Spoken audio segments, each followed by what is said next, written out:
The Browns, they're putrid. They're the worst team in the NFL. The season, the 2024 season is over.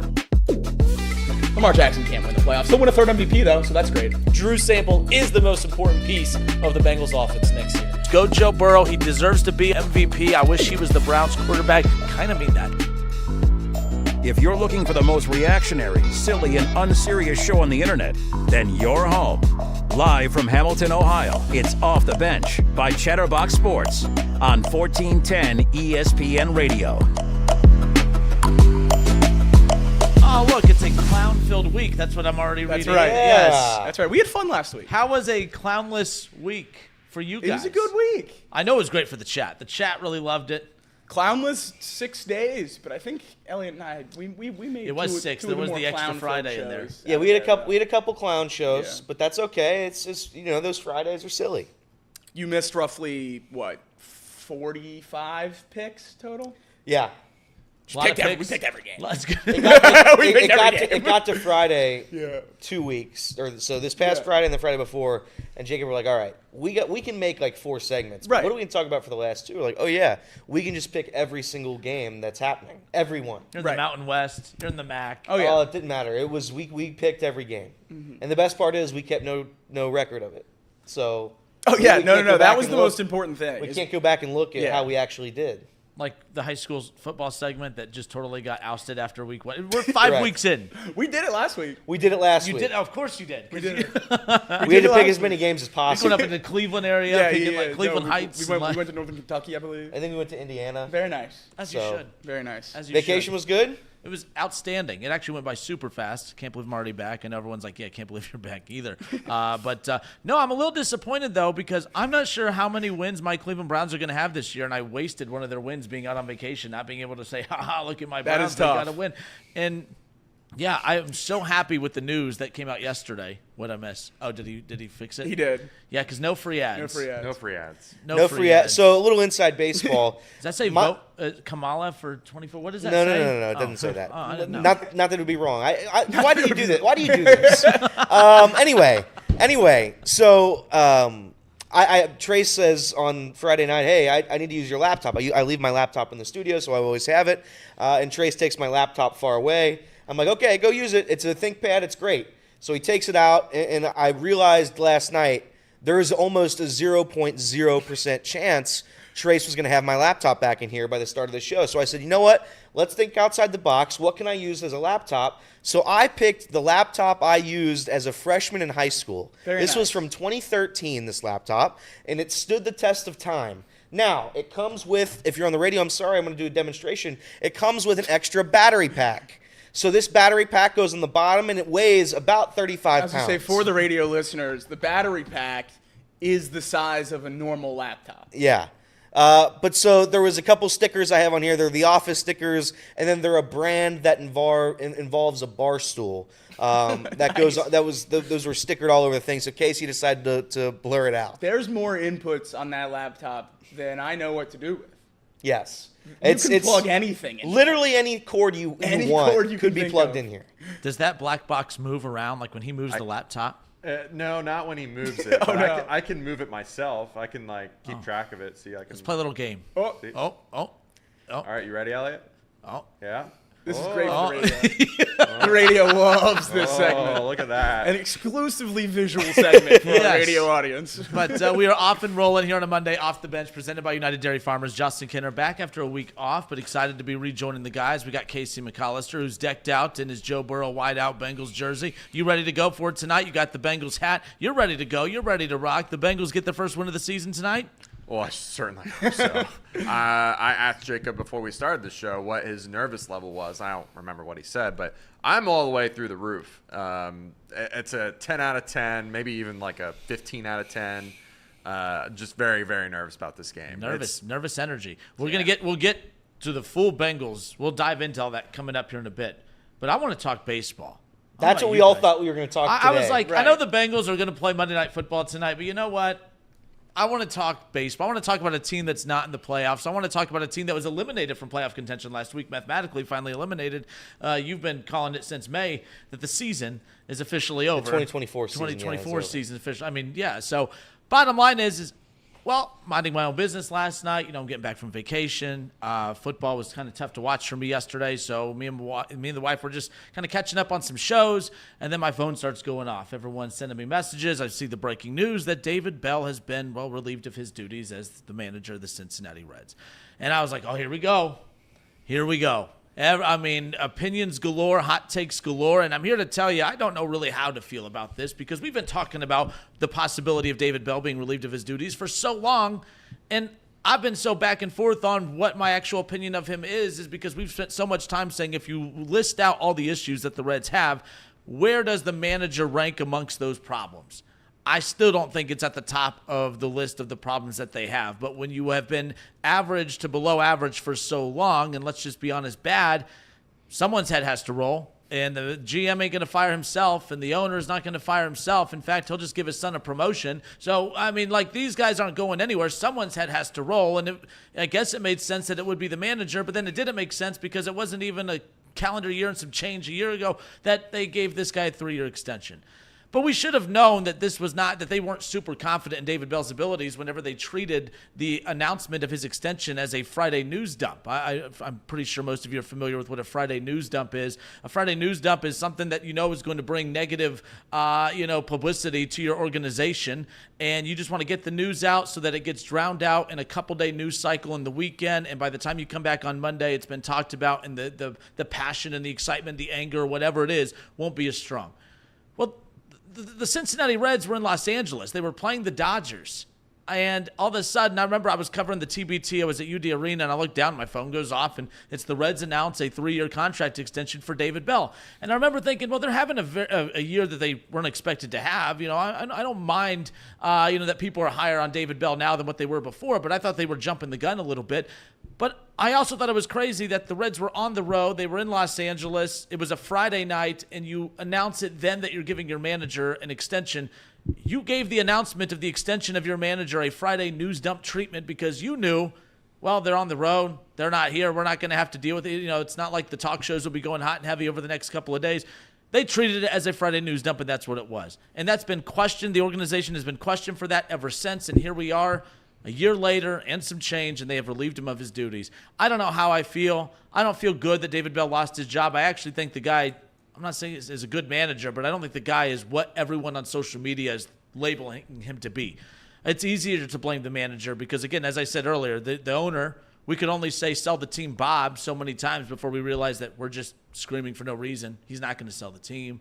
They promoted his son. His son will be next in line, and he'll continue on the family tradition of, making us all hate ourselves by July every single year now moving forward. Like the problem, the general man, Nick Krall, everyone's mad at Nick Krall. The only reason we're mad at Nick Krall is because he was good enough at his job to put them in the point where they have expectations. He put them in position to go get an Ellie De La Cruz and a Spencer Steer, Christian Encarnacion Strand, a Hunter Green, and Nick Lodolo. He's been a part of all of that with Dick Williams. He's been a part of all of that. And now we're saying he can't do his job because they didn't live up to expectations this past year. I'm not as out on Nick Krall as most people are. But the bottom line is regardless, David Bell has been relieved of his duties. And the biggest problem I have with all of this is not that they let him go. It's that there's 5 games left. I find that to be very disrespectful. I just do. Now, I don't know what the conversation was like. I don't know if they had told him that, hey, after the season, you're going to be relieved of your duties. And he said, well, F this. I'm just going to leave now. I don't know what led to it. I really don't. But the quote in the press release that came out, this is from Nick Krall, by the way.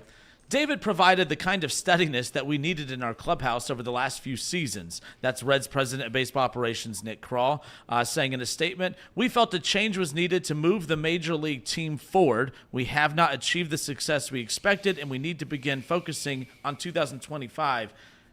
I think you needed to begin focusing on 2024 all the way back in January, February, and March.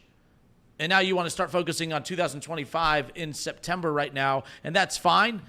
But why couldn't you have done that a week ago? If next Monday, if we were doing this segment a week from today, I would not have been surprised. The Reds, it's the final week. They have 5 games left. I would not have been surprised at all to be doing this topic, this segment, this headline a week from today. But I find it to be very disrespectful that with 5 games left, if you truly believe that David provided the kind of steadiness that we needed in our clubhouse the last few seasons, David did the absolute most that he could, considering that you did provide him with one of the youngest rosters in all of baseball, but you didn't really provide him with the veteran steadiness that team needed. You talk about him providing the steadiness. What about the roster steadiness? I have a problem. I'm curious your guys' thoughts on this. I don't have a problem that David Bell's no longer the manager of the Reds. And if this was a week from today, I wouldn't even have anything negative to say about it because I do think they need a fresh voice in there. But I just find this to be disrespectful of the Cincinnati Reds to relieve him of his duties with 5 games left. 5 games left. What are you gaining outside of just being disrespectful by 5 games moving on from David Bell? That's what I have a problem with. The only thing that I could think of is, well, maybe there's another manager that they just want to get a head start on. By 5 games? With 1 week, you want to get a 1-week head start? Maybe. But that would be giving this front office a little bit too much credit. Let's be real. But I'm curious your thoughts. Jacob, start with you. Maybe I'm overblowing this, but I do feel like I'm not mad that they moved on from David Bell. I'm mad at the timing. 5 games left. They do this a month ago, 2 months ago. I'm not even upset about the timing of that. I am very upset. I think it's very silly, and I think it's a slap in the face to David Bell with 5 games left. What are we doing at this point? Yeah, I was definitely surprised by the alert last night. I didn't expect him to be fired with 5 games left. I thought if you were going to fire him in the middle of the season, it was evident that he had lost the juice with this team a few months ago. So I think you make the move then, or you wait till the end of the season. So it was certainly a shocker, but it does feel like a slap in the face to David Bell. But if I'm going to be quite honest with you, I don't really care. If they want to, kick David Bell on his way out, I guess that's fine with me. It doesn't, I certainly don't feel like David Bell did enough for this team that we owe him anything in terms of, sending him out gracefully or anything. It is certainly weird that the second longest tenured manager in the history of the oldest franchise in baseball is fired at 10 p.m. on a Sunday with the Bengals game the next day and everything, just like Kinner said, just being tucked under a news dump. But, I don't know. I don't really care. I do worry for the people out there, like our good friend Sir Boy Wonder, that just think everything's going to change. Yeah. I know the manager did need to change. I've said the whole time I didn't think it was the right move to fire Bell during the season, but I do think it was the right move and an inevitable move to fire him in the offseason. I thought that was coming for a long, long time now, but I don't think it's going to change a whole lot. I think this team's still this team as long as Nick Krall's the GM and the ownership's the ownership. We're going to need some money changes, and we won't see that until free agency in the offseason, how much they're willing to pour into this club to see what else really changes. Firing David Bell is a nice thing, I guess, for fans to hold on to going into the offseason, hopefully get a little excitement going. You can talk yourself into a new manager. That'd be a lot of fun. I certainly hope that you're right that a lot of stuff's going to change. I just don't think a lot will. I think it would really, really surprise me if there's some serious changes in the Reds organization because of the manager.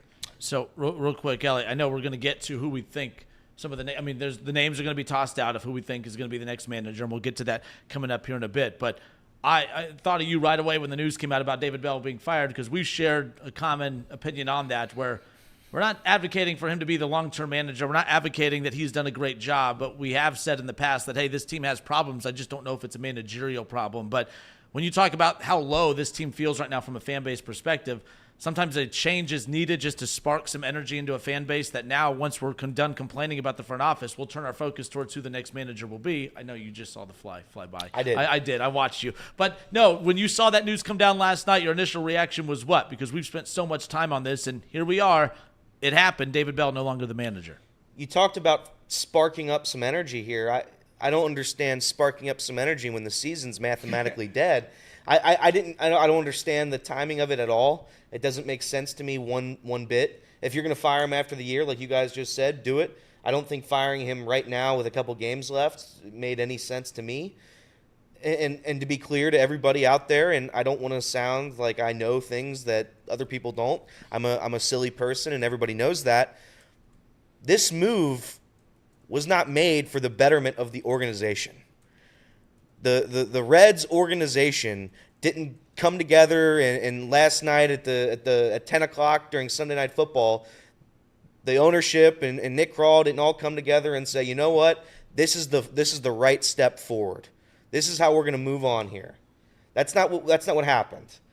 David Bell was a part of a losing season this year, a season that every fan had high expectations for. They lost. I don't find it to be a coincidence that the very game that clinched them to not have a winning season was the game that he got fired. Last night, or yesterday's afternoon, 2-0 shutout to the Pirates mathematically clinched them to have at least a 500 or losing season. At least give Freddie a chance to chase that win total. Yeah, This wasn't for the betterment of anybody. This was so we could have a scapegoat.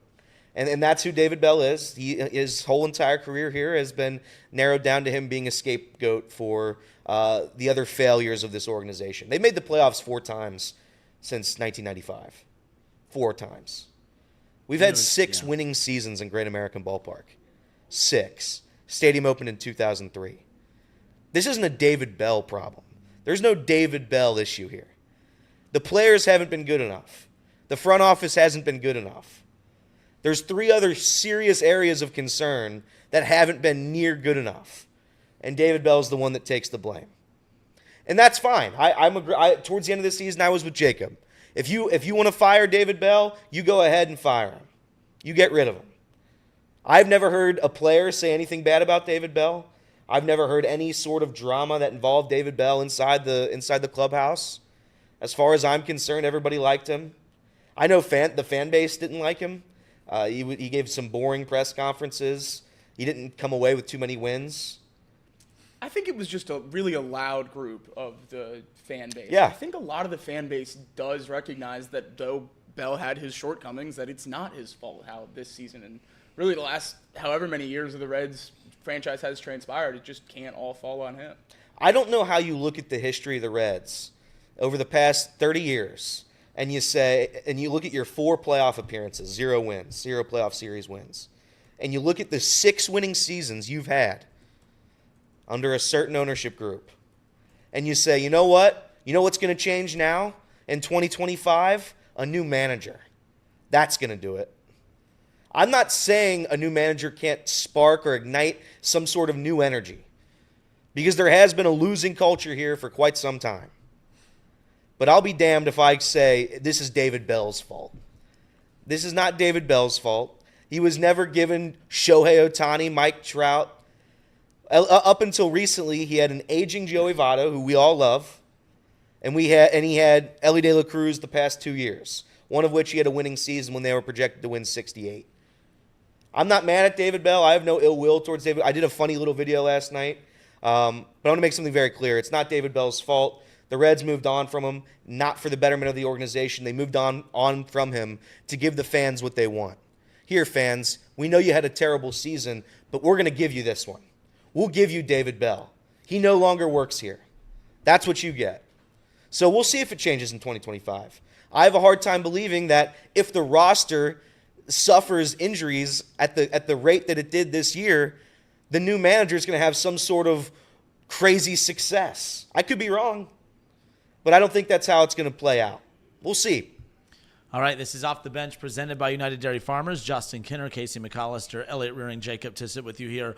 A lot of reaction today to the Cincinnati Reds moving on from manager David Bell. 5 games left in the regular season, and we're going to talk coming up here shortly about, well, David Bell's out, but who's coming in. We'll get to that momentarily, but again, more reaction to the fallout of the Reds moving on from David Bell. More Off the Bench next.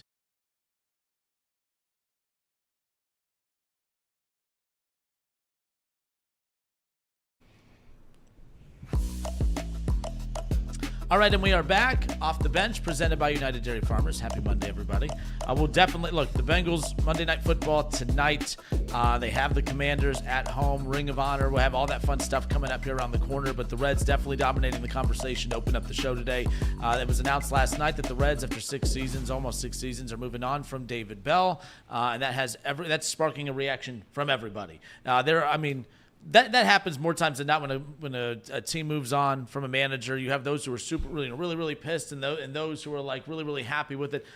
I still think there's a good pocket of people, and I think that it's us where we're kind of in the middle. Like, we didn't hate David Bell, but we also knew he wasn't the problem, but he wasn't the solution either. There's going to be a lot of other things that have to happen for, no matter who the manager is coming in, that this team's going to take a step forward. One thing to keep in mind, because this is what is going to happen, is this team's going to get healthier. Going to get Matt McClain back. You're going to get that rotation, another year of experience / healthier. They might spend a couple extra dollars. I'll get in a second. They'll spend a couple extra dollars in the offseason, and then whoever the next manager is, and we'll get to that in a moment, then if they have a better year next year, everyone's going to say, see, that was David Bell's problem. The problem is that every year for David Bell, it was something. Every year it was the roster. Every year it was health. Every year it was COVID. Every year there was always something with David Bell. And I think that's what started to wear on maybe the front office, maybe the fans, this, that, the other. But let me ask you, why 5 games? Why with 5 games left? Because I truly believe it was when Nick Kroll had those comments a couple weeks ago, Yep. Yeah. and they were looking for the change. I have a feeling that there was probably a meeting, and it was probably, you better get this team to over 500 if you want a chance. They can't Fair. go over 500 now. They have clinched at least a 500 to losing season. So that's my opinion. I know nothing, but that's the only thing that I can think of why you do this right now. I don't understand why you wouldn't let them finish out the year. It doesn't make any sense whatsoever, but to each their own. This is an organization that hasn't made sense in a long time. And I see that David Bell doesn't win, and the Reds, and again, I'm sorry to keep reiterating it, but it's important to me that I do, because I think that when you see the issues with the Reds, they've been ongoing for such a long time. 6 winning seasons. They've had 6 winning seasons since the opening of Great American Ballpark. David Bell has half of them. David Bell has half of the winning seasons that the Reds have had in 20-plus years. I'm not going to – the David Bell thing, I'm okay with it. Let's bring in somebody new. Let's get a new energy. I'm not going to say it won't do anything, because I think there is the possibility that a new manager comes in here and makes a difference. He brings a positive outlook. He brings a positive attitude. The players like him. Maybe some of the mistakes stop, because there's a lot of base running mistakes, and that's fair. If you want to say the base running mistakes are David Bell, the carelessness on the base paths, which we saw all season long, I might give you that one. I'll credit you for that one. See, I almost, and I'm not excusing the base pass errors, but try to dissect, like, why is this team so bad on the base paths? People bring up fundamentals all the time. And yes, it's important that the manager and that the organization is continuously putting your team in position to get better as the season goes on, as your career goes on. But, you got to start questioning the farm system, too. I know the farm system is significantly better as well. But, like, when they're called up to the major league level, you're not supposed to be a finished product. But, I mean, I would hope that when they call you up that you know how to field a ground ball, that you know what I mean? Like, some of these decisions, that not just from base running decisions, but just the overall fundamentals. I see fundamentals being brought up a lot in the chat. We'll get to that in a moment. But we know how bad this team has been offensively all year. Not being able to hit the ball, not being able to score runs.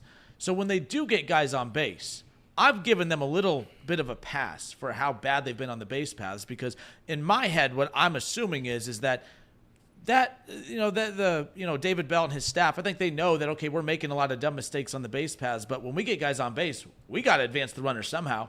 We got to get runners in scoring position somehow, because the guys at the plate aren't going to do it. I'm not confident in our lineup to bring in and produce runs. So when we do get on the base paths, we're going to be extra aggressive. We are going to do everything we can to get the runner in scoring position. Sometimes that's going to hurt you. But, like, I've given them a little bit of a pass from that perspective of, it's not like this is a team that was scoring a lot of runs and left runs on the board because of base running errors. I felt like, because of how bad they've been offensively, that was a way to try to put them in position to score some runs, be that as it may. I don't think Elly De La Cruz is going to be as aggressive on the base paths in future seasons when they have a better lineup around him, because I think they take advantage of the fact that, hey, normally we wouldn't send him, but we have to send him. We have to advance him. We have to get him into scoring position, because I don't know if we're going to have that opportunity later on in this game with this lineup. That's fine. I will say, though, being safe with Elly De La Cruz, I don't know if that's when I say being safe, not letting him use his full abilities, like on the base path, him stealing 70 bases is what makes Elly De La Cruz Elly De La Cruz. I think, making this smart move and holding him back and saying, don't be as aggressive anymore. When you're at third base and we do the contact play, Yeah. I still want Elly De La Cruz to go home. I do. You have the speed available to you. Use it. I don't want to change what makes Elly De La Cruz the best player in the lineup. I think, and people will look at the defense too, Kenner, and they'll say, well, there was a lot of defensive miscues. This is my opinion. I don't believe it's David Bell's responsibility to teach a professional baseball player how to catch a fly ball. I don't think it's David Bell's responsibility to teach Stuart Fairchild how to throw the ball in from center field when there's a runner on third and one out. I don't think that's on David Bell. I think eventually you just have to know. Like, when I come to work, Trace doesn't give me a lecture every morning on how to talk. Like, I have to know something, right? I have to know something. So we can blame David Bell for all the little miscues like that. We can blame him for the lineup not hitting. We can blame him for everything. But at the end of the day, the roster that we had coming into the year was not the roster that we had during the season. It wasn't, and it wasn't close. I hope the new manager comes in here. I hope he gets a fresh shot at this. I hope we spend during this offseason because the Reds now have a lot of things to fix, a lot. And I hope the new manager is able to be given the success that David Bell wasn't given. Yeah, David Bell fired last night about 10 p.m., and there's already a name linked to the Reds by someone on Twitter. They said the Reds linked to Skip Schumacher, the Marlins manager. And David Bell doesn't win enough, and the Reds don't play sound enough defense. So how about we go get the guy who's 35 games out of first place in his division, and the Marlins have 110 errors, because the second most in the league. We know the name. That's right. Yeah. And you know what else Skip Schumacher did, which always helps if you want to be the manager Yeah. of the Reds? He played for the Reds. So if you want to go ahead and cross names off your list, if they didn't play for the Reds or have a relative in the Reds front office, probably not going to be the Reds' next manager. I do not want a manager that's been a part of this organization. I don't want a manager that's in the organization right now. Find somebody new. Yeah. Let Cincinnati experience somebody who knows how to win a game. And I don't mean any disrespect to Skip Schumacher, but can we find somebody that's had success in the league and bring him to Cincinnati? And maybe that winning culture that everybody talks about, maybe he can bring that here. Yeah, Because I think if you settle for a Skip Schumacher, who will certainly be a puppet. I mean, I don't know how to say that nicely, but it's... How about when the Yankees flame out early in the playoffs and we go get Aaron Boone? Aaron Boone, a guy that's had infinite money and has no World Series to count for it. One of the best hitters of all time. So I don't know. I'd like an older school manager, I guess, if you want to say that. Maybe some guy who knows how to win. Reed always tells me that managers matter. There is something to it. And if that's the case, I'd like to experience it. Bring back a Dusty Baker. Bring him back. Let's try it one more time. Because I don't know. I don't know anymore. And I was texting our good friend Evan. He's in the chat. And I think there's a confusion on where or what managers do, what their responsibility is in today's game, how important they are, how vital to the operation they are. Everyone knows my opinion on it. But if there's a manager out there that's won, has had success, I'd like that guy to be here. All right, this is Off the Bench presented by United Dairy Farmers. Who could that manager be? Who could that guy be? Who's a guy that's had success? We'll talk about that when we come back because there's some names being floated out there. Schumacher's the one that's being thrown out a lot, and I was kind of looking at that too, sharing the same opinion as Jacob. Like, what about Skip Schumacher all of a sudden makes you feel all the warm and fuzzies inside, outside of the fact that, hey, that's a name I recognize. I recognize that name. But let's talk about this when we come back. Again, David Bell out as manager of the Cincinnati Reds. We could be done with the David Bell talk from that perspective because I think all that matters now is, well, the 5 games that are left in the regular season, who cares about that? All we care about is the 2025 season at this point. Who can that manager be? We'll talk about that when we come back.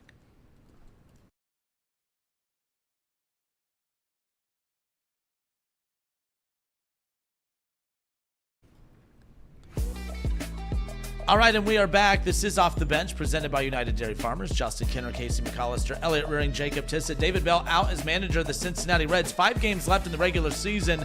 And, of course, you have Nick Kroll, president of baseball operations, coming out and saying that right now their whole focus is about making the right decision for 2025. So what is that right decision for 2025? We'll get to that here in a second. Just a reminder, here on the live stream on YouTube, we appreciate everyone who's tuning in and hanging out with us here today. I know that that news yesterday, I thought we'd be talking a lot about the Bengals today, and we will. We will get to the Bengals, I promise. But this, of course, not shocked everybody. I don't think anyone's shocked that David Bell's no longer the manager. I think the timing is what caught everyone off. But like the stream. Please like the stream. You may not like me. That's totally fine. I don't like me that whole much either. But I like these guys. I know you guys like them as well. So give the show and stream a like, and we'll start getting to we'll react to your super chats coming up here in a moment, as well as some other comments that are coming in. But all right, so David Bell's out. Jacob just threw out the Skip Schumacher comment because I see that name is being thrown out there a lot, and I'm trying to figure out why, outside of the fact that that's a guy that played for the Reds, and well, he's a manager, so might as well go get him because this is like college, and you like to meet up with your alumnus, and it just means more than I don't really know why we want to do that from that perspective, but let's look at it from this perspective, okay? And although this name that's about to be thrown out technically has Reds ties, right? Last night, Chatterbox Reds, Nick Kirby, Trace Fowler dove into, the reaction to David Bell being let go, but also started throwing out names of potential manager names that could replace David Bell in Cincinnati. And one name that I think is a long shot, but a big name. But if you want to talk about culture, you want to talk about bringing in a winning mentality and not learning to manage on the fly. I think the other big problem, too, is when you bring in managers with not a whole lot of experience, you're asking your manager to learn how to manage while you're asking one of the youngest rosters in baseball to learn how to play at the major league level. I think that's a recipe for disaster. I think they need to bring in someone who has that experience, who has that winning touch, that has that culture. That's what Cincinnati needs. They just need that culture. I don't know the last manager, Dusty Baker. Dusty Baker's the last manager the Reds had that had like a winning culture established here. But what about a name that can come in and do that? Last night, Chatterbox Reds, Nick Kirby, Trace Fowler. Here's what Nick Kirby had to say about who he believes the Reds should go and target. A pretty good job to walk into if you're a manager. David Bell didn't win a whole lot. I think that majority of that was not his fault. I would think most of his biggest detractors, when they look at the teams that he had outside of maybe 1 or 2 years, would say like he wasn't really set up for success in the majority of his tenure in Cincinnati. You're coming into a spot where you've got a team that has a lot of really, really good young talent, a team that I believe will bounce back next year and is set up well. It's a very attractive job. Who they might have in mind. There's one guy that comes to mind to me, and this is if he's still interested in managing again. I think the Reds would fire David Bell earlier than they would have because they like a guy, and that's Terry Francona. I don't know if he's interested in getting back into managing again. He had a lot of health concerns, but I do know he does love the Reds organization. Obviously played for the Reds. Tim Kirchner reported back on April 25th, Terry Francona is getting healthy and will be back to managing within a year and a half. If he's interested, this would be a good job for him. I can't almost think of a better job I don't think Terry Francona wants to go to a big city or anything like that. He has the ties with the Reds. I'm just throwing a name out here on hour 0.5 of the Reds manager search that just first one that popped into my head. Again, that was Chatterbox Reds last night. Instant reaction to David Bell being let go as manager of the Cincinnati Reds. Trace and Nick kind of started throwing out names that they believe could be the next manager of the Reds. Terry Francona is one of those where I don't want to get my hopes up. I don't want to get excited about that name because it seems far-fetched. But Nick did a great job of kind of elaborating on the connections, the ties there. I know I just said you don't just go get an alumnus, just go get an alumnus, right? But again, this is about culture. This is about, you have an Ellie De La Cruz, you have a Matt McClain, you have a Christian Encarnacion Strand, a Hunter Green, a Nick Lodolo, and Andrew Abbott. Obviously, we got to see Rhett Lauder and what some of the young guys look like, what the new young guys look like, I guess, if that's how you want to. This is a super young roster. I'm not saying they don't know how to win, but they need someone that's going to come in that at least has that winning pedigree, that's going to demand that attention in that clubhouse. You talk about some of those fundamental errors out on the base paths and some others. Someone that is going to lead this clubhouse, that's going to look at these guys and be like, what the hell was that? What are you doing? David Bell a little too nice sometimes. Your guys' thoughts, Terry Francona, manager of the Cincinnati Reds, before I send it to you guys, like, if you want to get the Reds fans' attention, if you want to show baseball that you're serious about winning, you can't treat the managerial search the way you treat free agency in the offseason. And that's we're not going to go to the bottom of the barrel, but we're not going to go for the home run free agency either. We're just going to get middle-of-the-pack guys. You can't go get a middle-of-the-pack manager. You have to go balls to the wall. You have to go out and be aggressive. Go win the press conference. You win the press conference with the Terry Francona. It doesn't mean that he will take the job, but my goodness, I really hope that the Reds are going to approach this and say, we have a generational talent in Ellie De La Cruz. We have a rotation set for quite a few years now. Let's go get a winning manager, a guy with a winning culture. Let's go get Terry Francona. Where are you at with this? I think the Reds, I think Kirby said it, the Reds are a really good job. If you're a manager and you say, all right, it's not the Nationals, it's not the Pirates, no disrespect to them, but you got a lot of good young pieces here in Cincinnati that you can work with. I like Terry Francona, if that's a name. I saw somebody tweet or say Joe Madden. Joe Madden had Mike Trout and Shohei Ohtani and couldn't win anything. Yeah. So maybe not Joe Madden, respectfully, of course, but come on. I saw a name, Miguel Cairo, another former Red. That was kind of in contention. I think he's the Nationals bench coach. I wouldn't hate Miguel Cairo. I think Miguel Cairo was a fine interim manager for the Chicago White Sox when he was there in 2022.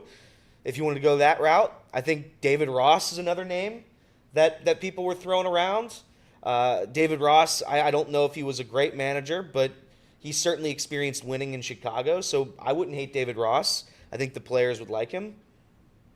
But I will say, people who want this type of manager that's going to come in and bench guys because they make mistakes, I don't know if that's going to play.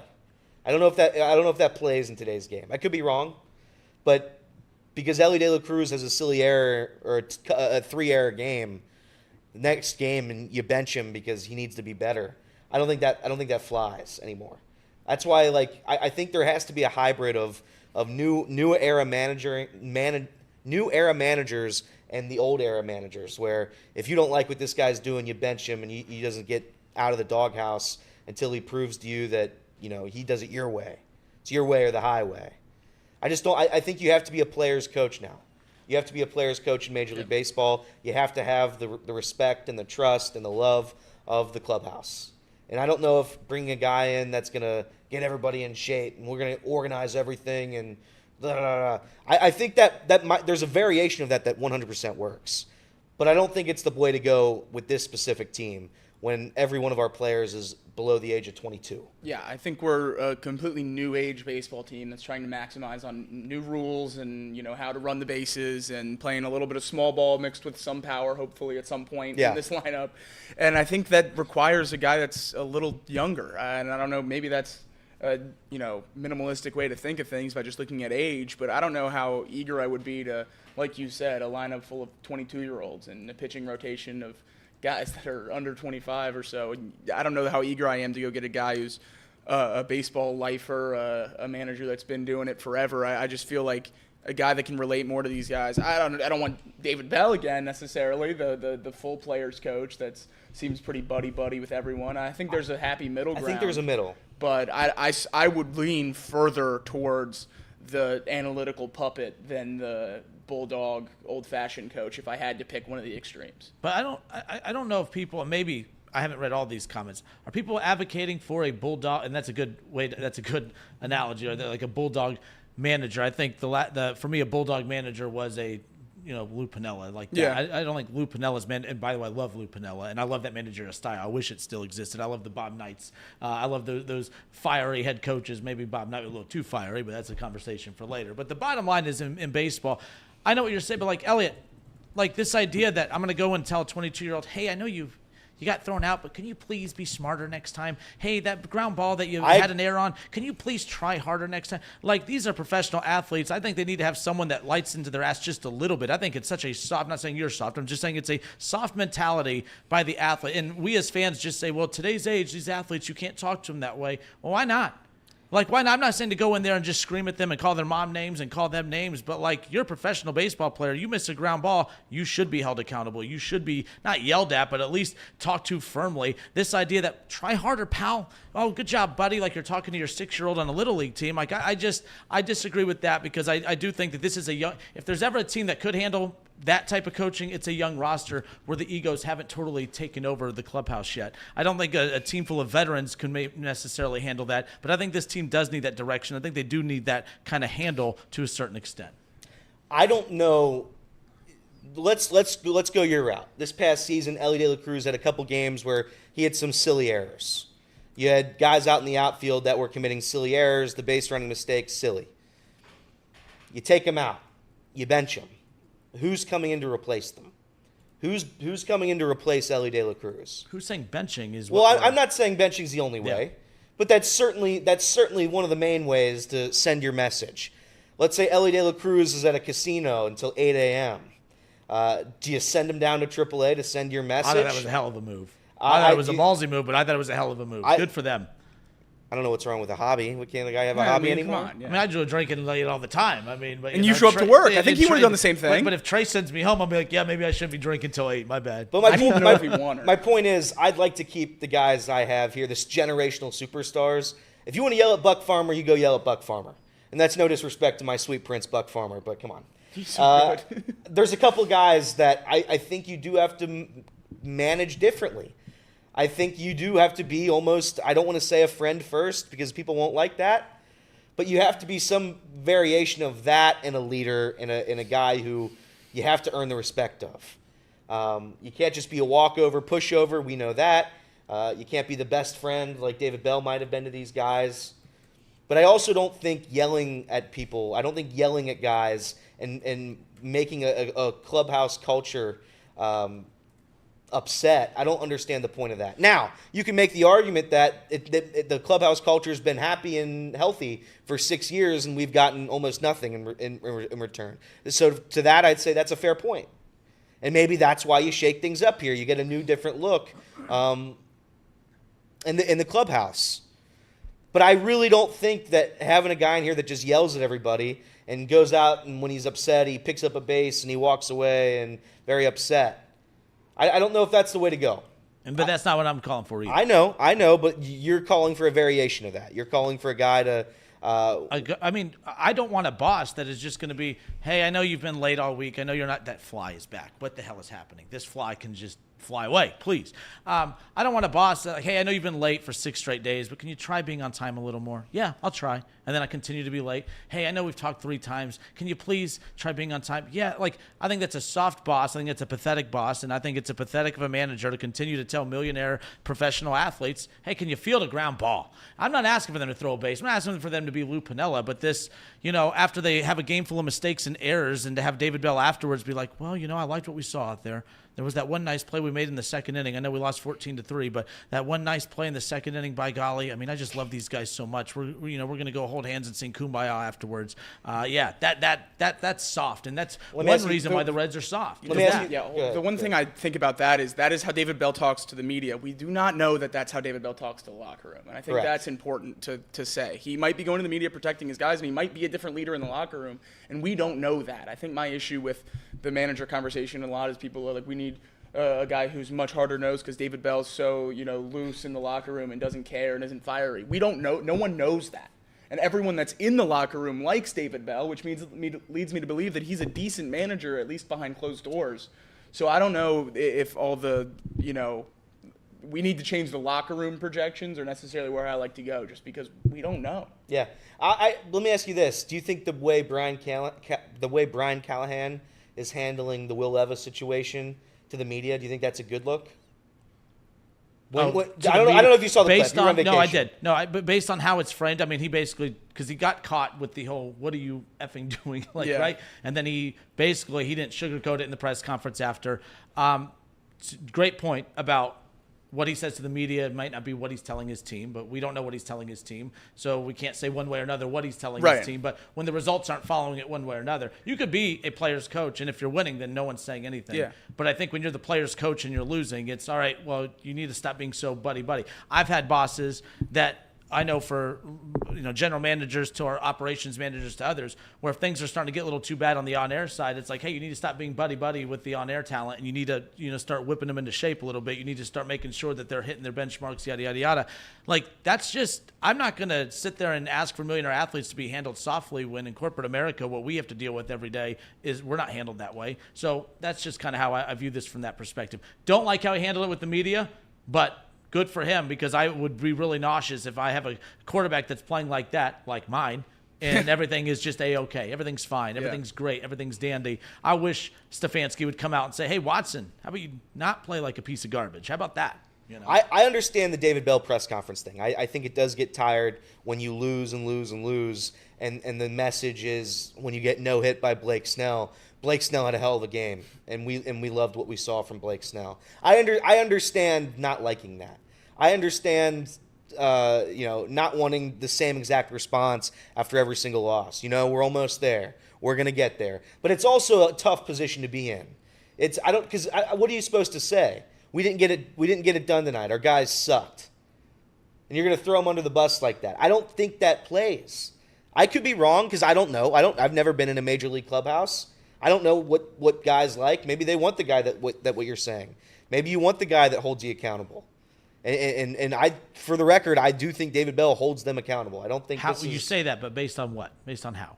Well, I don't know. I think, and I'm not saying he didn't. I'm just I think we're throwing out a lot of generality arguments on both sides. Me and I think there was a couple years ago when Joey Votto was really, really bad for a stretch, and David Bell decided to bench him. I don't know if that was David Bell or the ownership or somebody, But Joey Votto, our franchise player, the guy we paid more than anybody else in our roster, had a bad couple weeks. And I think it was that series in Milwaukee when David Bell decided to say, you know what? We can't do it anymore. We're going to try to have to win games, so we're going to unfortunately have to bench our franchise player. And that was a move. I think if you were going to say that, David Bell doesn't do that David Bell did it. And maybe you say, well, Joey Votto shouldn't have been benched because he's a superstar. And that's where this argument just goes so many ways and everywhere, where nobody really wins these arguments. So yeah, I listen. David Bell, I think that he was more of a player's coach than he was I'm going to yell at you when you do something wrong kind of coach. But again, 6 winning seasons in the past 21 years, 3 of them are David Bell. All right, well, we'll step away for a few moments. We'll put a bow on this Reds conversation on the other side because I want to get into some Bengals stuff. Bengals in action tonight, Monday Night Football. They got the Commanders. Jacob, what's that line? 7. It's at 7 now. What was 7. the line originally? It was 8. Was it opened 8? at 8. You said it didn't yeah, move it's down a to little. 7. Okay. Well, Bengals back in action tonight. We'll get to that around the corner. But according to this article on ESPN by ESPN's Jeff Passan, we're talking about Terry Francona. We're talking about the Skip Schumachers, of course. It's a name that's been thrown out. But there's a name on this list that I haven't heard anyone bring up that I think is a very interesting name. And we'll discuss that name when we come back. And then we'll wrap up the Reds conversation with who we think the next Reds manager is going to be. So we'll wrap up the Reds conversation. We'll transition over to the Bengals as we prepare for Monday Night Football tonight. Will the Bengals get their first win of the season? We have all of that coming up. More Off the Bench next.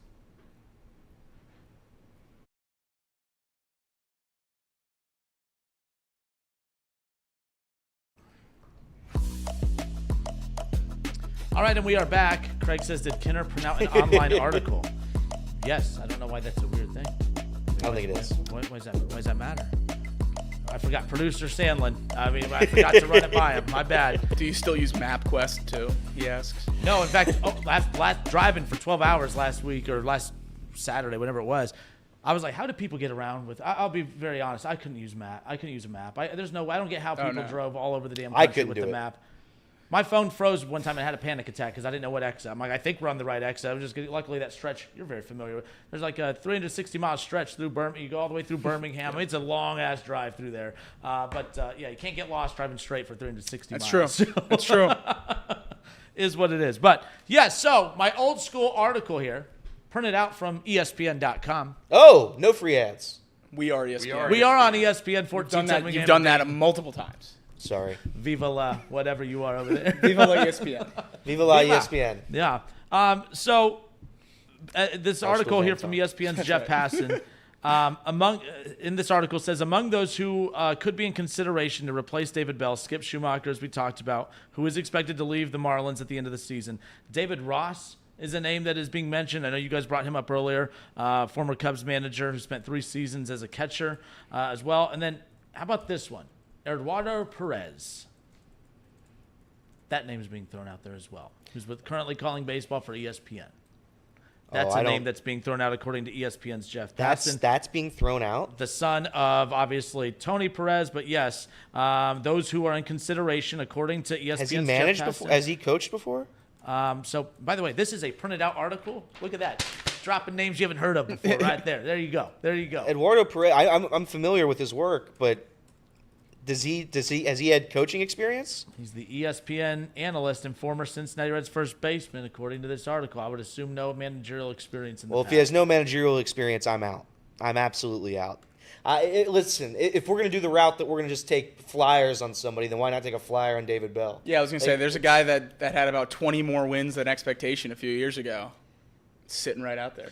Well, I mean, what's the role of the manager? If you're not allowed to hold him accountable, you're not allowed to tell him to try harder or do better. I'm not saying you're not allowed. Then why not go Joey? Why not?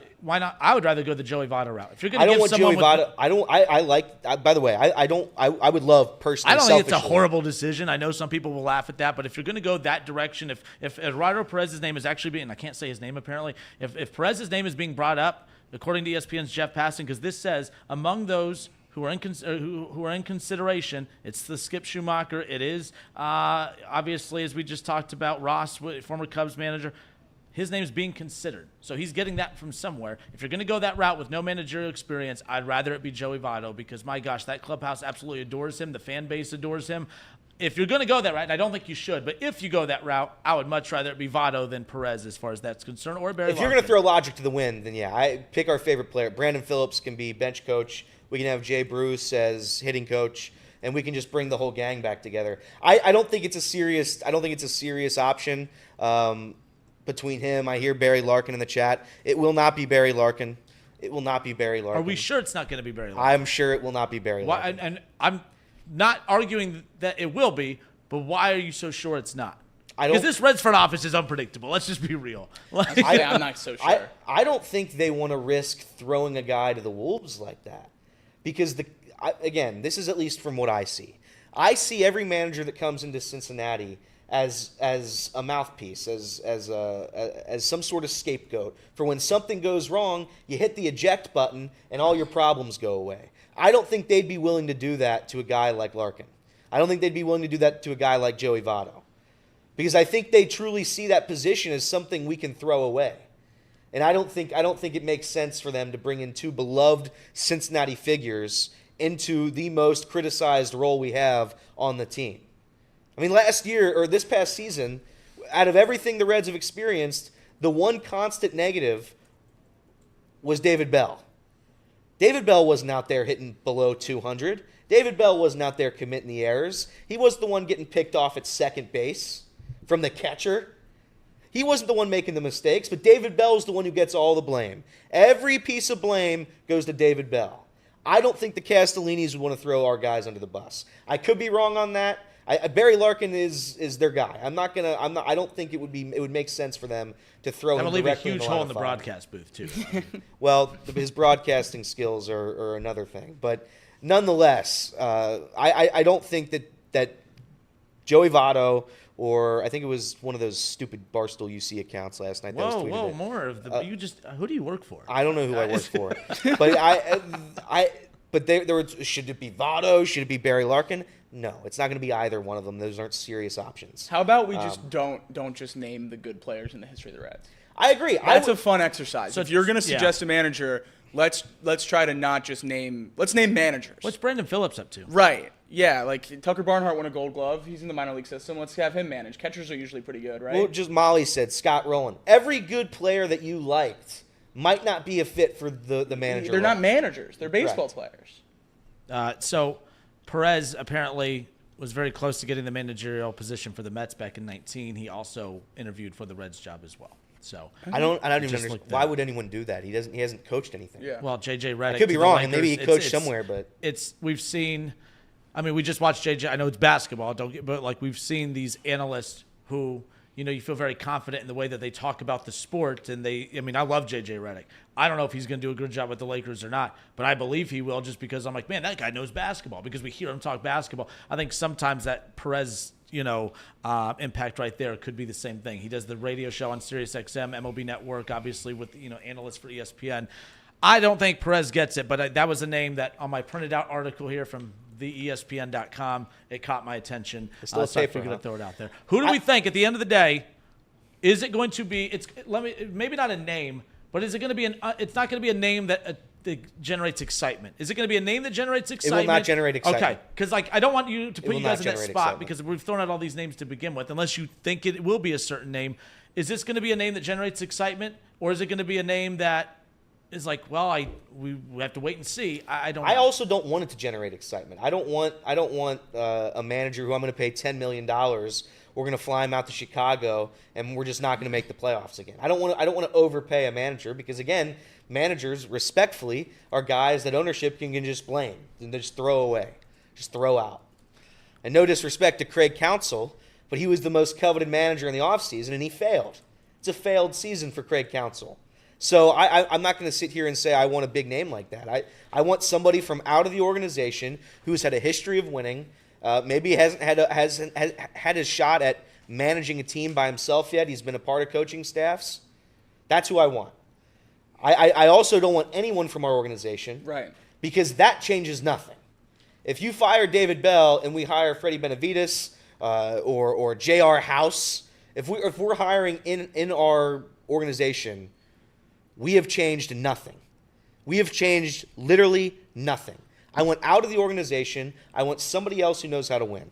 So working in the industry I do for a while, I've never heard of this phrase till I started being in the company for a while. Managing up is a very important quality to have. People think when you're a manager, it's about what you're doing with the people below you, right? And you're automatically, if you are a director or a manager of something, you're going to have face in that particular situation where you have people below you that look up to you to get guidance, right? But if you don't know how to manage up, managing your boss, managing your corporate office, managing the people above you, you're not going to be very successful, which is why I don't want to skip Schumacher, which is why I don't want an unflattered hire type of guy. I want Terry Francona. Because we all question this Reds front office, right? We have no faith in this Reds front office. I don't think there's a name out there that can actually hold face against this Reds front office outside of, to me, Terry Francona. I think Francona, who has taken every team that he's been a part of to the mountaintop. I mean, obviously didn't win it with the Guardians, but got them there. With the Indians at the time, he got them there, right? Like the bottom line is when the front office tells David Bell that he needs to do something, David Bell doesn't have faith in that situation. Yeah. I'm not saying that Francona can't be told what to do, but I think the front office might think once or twice of how they handled Terry Francona with what they push on him. I think Terry Francona would have more say in decisions that are made from the front office, in free agency, call-ups from the minors, how they handle particular situations. I think managing up is a very important quality to have with this next hire because we do not trust the Reds front office. They are not a good front office. That's just the reality of it. And I'm not saying that Francona makes them a good front office, but I do believe that Francona will win more battles with that front office than lose, and I can't say that about Eduardo Perez or any other name that's being floated out there. That's why I really like the prospect of Terry Francona, because the established culture that he has and the ability to manage up, he's going to be like, I've worked with the Red Sox front office where we turned it around. We turned things around with Cleveland. We're not going to continue doing the things that you've done because it clearly hasn't worked. That is why I really want Terry Francona managing up a very important quality. Casey, I'm sorry. There is some breaking news. The Reds have also fired Jeff Pickler, Good, get him out of there. their bench coach. So Someone must have said something bad in these meetings, man. Like, Well, once you fire David Bell, the rest of them are yeah. they're about to clean house. I So hope we keep Derek Johnson. I'm very. No, I do. oh, okay. I thought Very, no, down on him. I very much. Yeah, I think he's fine. I think he's all right. I'm very fine. much. Yeah, and again, this is going to be unfortunate for a lot of the Reds coaching staff today as they're about to clean house. But maybe not today, but certainly in the next coming days, they'll probably all be gone. But do you think the ownership would hire somebody who they know might question their decisions? If they want to, I mean, they don't like broadcasting. I do know that. I'm just saying. Do you think that would happen? Because well, if this you is want what- my opinion on it, there's no way in hell. But this is why this is a great opportunity. If you're the Castellinis and you want to regain some good faith from your fan base, show that you're willing to play nice with people that know more than you do. And I agree with you. Francona is a scary hire for them because they would have to not bow down, but they would have to give up some control. Yeah. You don't give up control with David Bell. You don't give up control. You go back to that Dusty Baker era too. There was run-ins with him in the front office because of decisions that he wanted to make versus what they wanted to make. They've proven that was a problem with Dusty Baker in the past. So I'm hoping, but if you want to tell the fans that, hey, we're ready to win now, you're not bringing in Francona to rebuild. You're not bringing in Francona for another. Well, we're bringing in Francona, and we hope in the next 2 to 3 years that we'll be competitive. You're bringing in Francona as a message to everyone out there. Oh, yeah, we're going for it, and we're going for it now. That, to me, is key. You get Francona, and you spend some money in the offseason. I know I am talking about the Reds front office, but you want fans to buy back in. You want us to regain your trust. I think that's the best way to do it. I don't think that they will, but Francona, man, that would be a home run hire for reasons outside of just the product on the field. I would love it. I don't think they're going to do it. I think you're going to find a puppet here, and that's no disrespect, but I just think that's what's happened. It's what's going to happen. We have 2 super chats. Yep. Sir Boy Wonder says, make Ned Yost and Terry Francona say no. I agree. Go out and ask some good managers, and don't come with the easy answer of say skip Schumacher. But there's my opinion. Ned Flanders says, what's the over-under on the number of years before the Reds fire their next manager? 3? 4.5. 4.5? 4.5. I'll take the under on 4.5. I would take the under on 4.5 as well. So this hire would be Nick Kral's hire, correct? Yeah. You got to wonder. Technically. Nick Craw's hire. How long is Nick Craw going to be here? And when a new manager, you know what I mean? Coincidentally, I would set the exact same line and take the exact same side. Package deal? I think they're attached at the hip. Yes. Yeah, so right now they're doing a conference, I guess, with Nick Craw. He says, first, I'd like to thank David Bell for his contributions. He's one of the nicest, most genuine people I've worked with in baseball over the last few years. He was the right person for this job. This is what we need to do moving forward. I don't think there's anything. Everyone needs to be better, myself included. To finish that quote. Nick Craw also says, we made the decision over the last few days. It allows us to meet with everybody, start this process, and give us a week head start. They'll start the process today. We're looking for someone that can lead the clubhouse and develop the young players in the clubhouse. Go figure. So, I mean, as opposed to, we want someone that can't lead the clubhouse and we want someone that won't teach them fundamentals. I mean, they're not going to, of course they're going to say that, but I don't know does that do anything for you, that quote? I mean, that's PR Does speak. nothing. Does nothing. Hey, That they was- got good PR speak for once. Yeah, that was you good know? PR. I don't know that how was that good got PR there, speak. you know? Has ownership said anything about this yet? not from what I've seen yet. they Bob were- Castellini thought yesterday the season ended. Final home game, Bob, not final game of the season. So not to credit other people here, but I saw a couple people tweeting about it. Mo Egger tweeted about it last night. What up, Mo? I find it strange that David Bell was here for 6 seasons, has half of our winning seasons during the tenure of Great American Ballpark, and there was no comment from ownership. I think that's strange. I think that's really strange. At 10 o'clock at night, Sunday Night Football, it's just weird to me. It's strange. It's a strange thing. Did a blow up happen? Did what? Did a blow up happen? I don't know. It seems abrupt. I'd be so pro David Bell at that point if I find out that he went off on them and that's why they just canned him with 5 games to go. I just don't. It's strange. I thought he would be here next year for sure, at least at the beginning part of next year, because I don't know what David Bell could have done differently this season to make it a winning year. Like, you know what I mean? Like that was in his control. Yeah, like if you go into the meeting, this fly is outrageous. If you go into a meeting with ownership or whoever he had a meeting with and says, all right, I'm going to get fired. Tell me what I could have done differently to keep my job. And the answer is simply, I imagine, just win more games. But his entire roster was hurt. Kinner, we haven't had a starting pitching staff for a month and a half. We just got Hunter Green back yesterday. And they also did nothing about it other than, by the way, I'm not giving them credit for Rhett Lauder. Calling up Rhett Lauder prematurely, David Bell and them, they're lucky that worked out. Rhett Lauder, good for him. That had no business working. That's not a shot at Rhett Lauder, but like, you know what I mean? Like, that was let's throw it against the wall and hope it sticks. Because I don't know, I remember you were excited. I wasn't excited about that because in the past they've called up young prospects and it was, they were ready to be called up. They had spent enough time in the minors at that particular point. Like Rhett Lauder was a break the glass and pull type of situation. Like it was an emergency situation. They're lucky that worked. If Rhett Lauder just got absolutely blasted in every outing, they didn't go sign anyone of significance to try to stop the bleeding. So when David Bell's losing down this stretch, what the hell, David? You can't get us to 500? What the hell, Nick Craw? You can't get us to 500? Here's the thing. He wasn't losing. David Bell has kept this team afloat for the better part of a month without pitchers. Fernando Cruz is starting baseball games. Several baseball games. So I don't blame David Bell for this. I won't go into that again. A couple new super chats. Mark, $5. Houday, Mark. We'll talk about the Bengals here in a minute. That is next, yes. Sean, $10 super chat. Don't dismiss Schumacher completely. Wasn't given much at all in Miami and still won Manager of the Year last year. That being said, my first 2 calls are Terry Francona and Kevin Cash. Make them say no. Skip Schumacher wasn't given anything. David Bell wasn't given anything either, right? Right. I'm not crazy in that. Calling yeah. people What was, up and what giving was are two David? different What was things. David Bell given? I'm just trying to find the pieces here. He had 1.5 year, 1 year, 2 years of Nick Castellanos, 1.5 years. Because with the front injuries. office, they didn't give him Ellie De La Cruz and them. They called those guys up in a year that they were supposed to lose 100 games. Like, you know what I mean? Like, it's not like they gave him anything of significance. You're firing a manager that never had a shot to win because he didn't win, and then you're going to bring in a manager and not give them a shot to win, and then blame them when they don't win.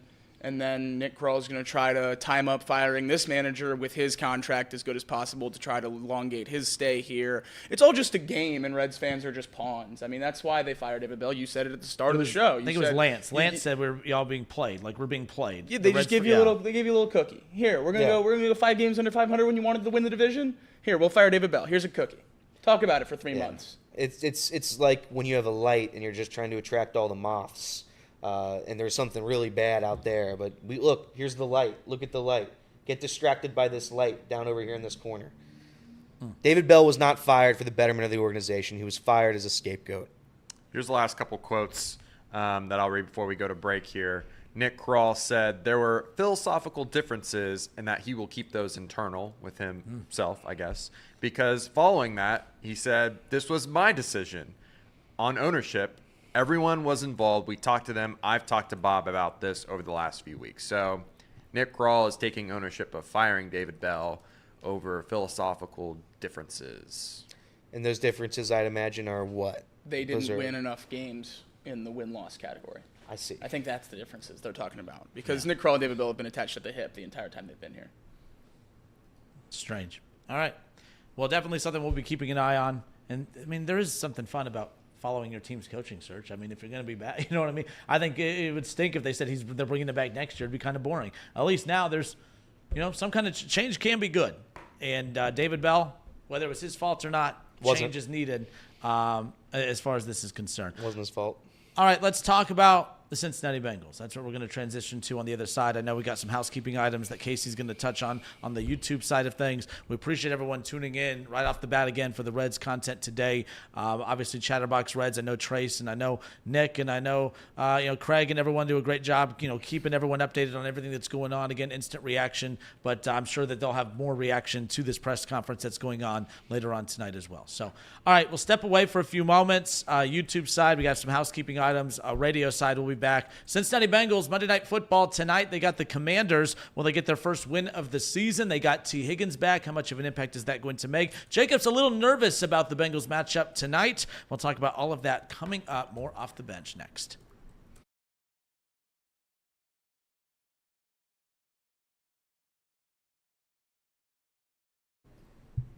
Well, hey. It's that time again, everyone. It's time to pay the bills around here.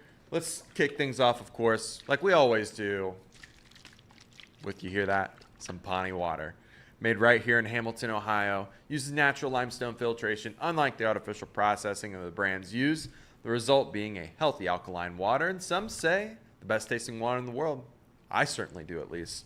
Visit Pawnee Water at PAHHNIwater.com so you can buy this great tasting water. One of the things I love about this water is that when you look at the ingredients, you'll see other brands have like rocks in their ingredients, like literal rocks, like potassium. Yeah. Sodium. You're not going to see that with Pawnee water. No. You want to know what you see? Water. That's it. It's just water. Shout out to Pawnee Water not putting rocks in their water. The Bengals Report, the future Bengals Report, is proudly sponsored by Encore Technologies. At Encore, they deliver cutting-edge IT solutions for a data-driven world. From mobile computing and desktop support to advanced data center solutions, they help businesses enhance efficiency and I messed it up. Productivity. That's right, Jimbos. Visit encore.tech, where your path to innovation begins. Sure. Yeah. We'll go there. Game Time. My favorite ticketing app service that we have here at Chatterbox Studios. The only one that we've ever had, to be honest with you. And it's fantastic. You get to see exactly where you're sitting at. Pricing's all up front. I've used it all summer long to go to the Reds games.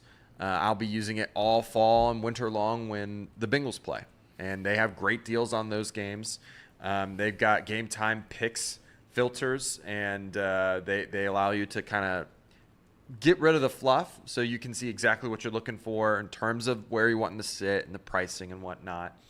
They've got super deals, really hot deals that pop up every once in a while. I've seen them for the primetime games. There's probably some out right now. If you go look at Game Time, I'm sure that there's a couple great deals for this Commanders Monday Night Football game. So yeah, definitely check them out. Download Game Time app today, create an account, and use code OTB for $20 off your first purchase. Terms apply. Again, create an account and redeem code OTB for $20 off your first purchase.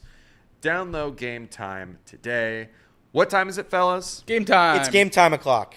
What time is it, fellas? Game time. What time is it, fellas? Game time. It's game time, Casey. It's There we game time. There we I've go. waited all week to get to that. It's game time. Download Game Time today. Other housekeeping items. It's also pizza time. I did think of you. Sure. Yeah. There was Everybody Loves Raymond on the TV the other night, Really? and I thought of you right away. And Did I you- thought, as I heard Ray Romano talk, I'm like, Elliot, is that you? I see. So we have some. I guess I'll wait for that. I have some David Bell quotes. Not David Bell quotes. Some Nick Kroll quotes from Charlie Goldsmith that I'll read when we get back to the radio. But other housekeeping notes. Make sure to like this stream, everybody. If you're here, please like the stream. We will have Chatterbox Bengals tonight. Yeah, I think the Bengals play today. They take on the Commanders, and it'll be Jacob watching the entirety of this game. So feel free to check in on his misery. That's right. And then it'll be Craig and Jacob after the game to get you through it. So That's right. we're gonna get our first win. Hopefully. Also, please follow Casey on Twitter. Find Casey McAllister's Twitter and make sure to follow him.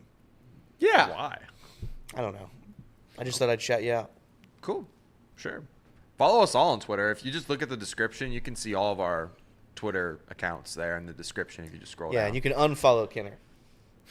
No, don't unfollow Kinner. Follow him. Follow all of us. Give us a like, too. I'm gonna lose We appreciate my hundreds of followers. My millions of followers. Billions. Yeah. There you go. So, like the stream, share the stream. We appreciate it. Let's go back to the radio world. Well, before we go back to radio, let's touch on those. I want to do Bengals talk as soon as possible. So, real quick on some of those. Last night, Nick Kroll talked to David Bell personally around 6:30. He wanted to give Bell time to tell his family so they didn't find out online.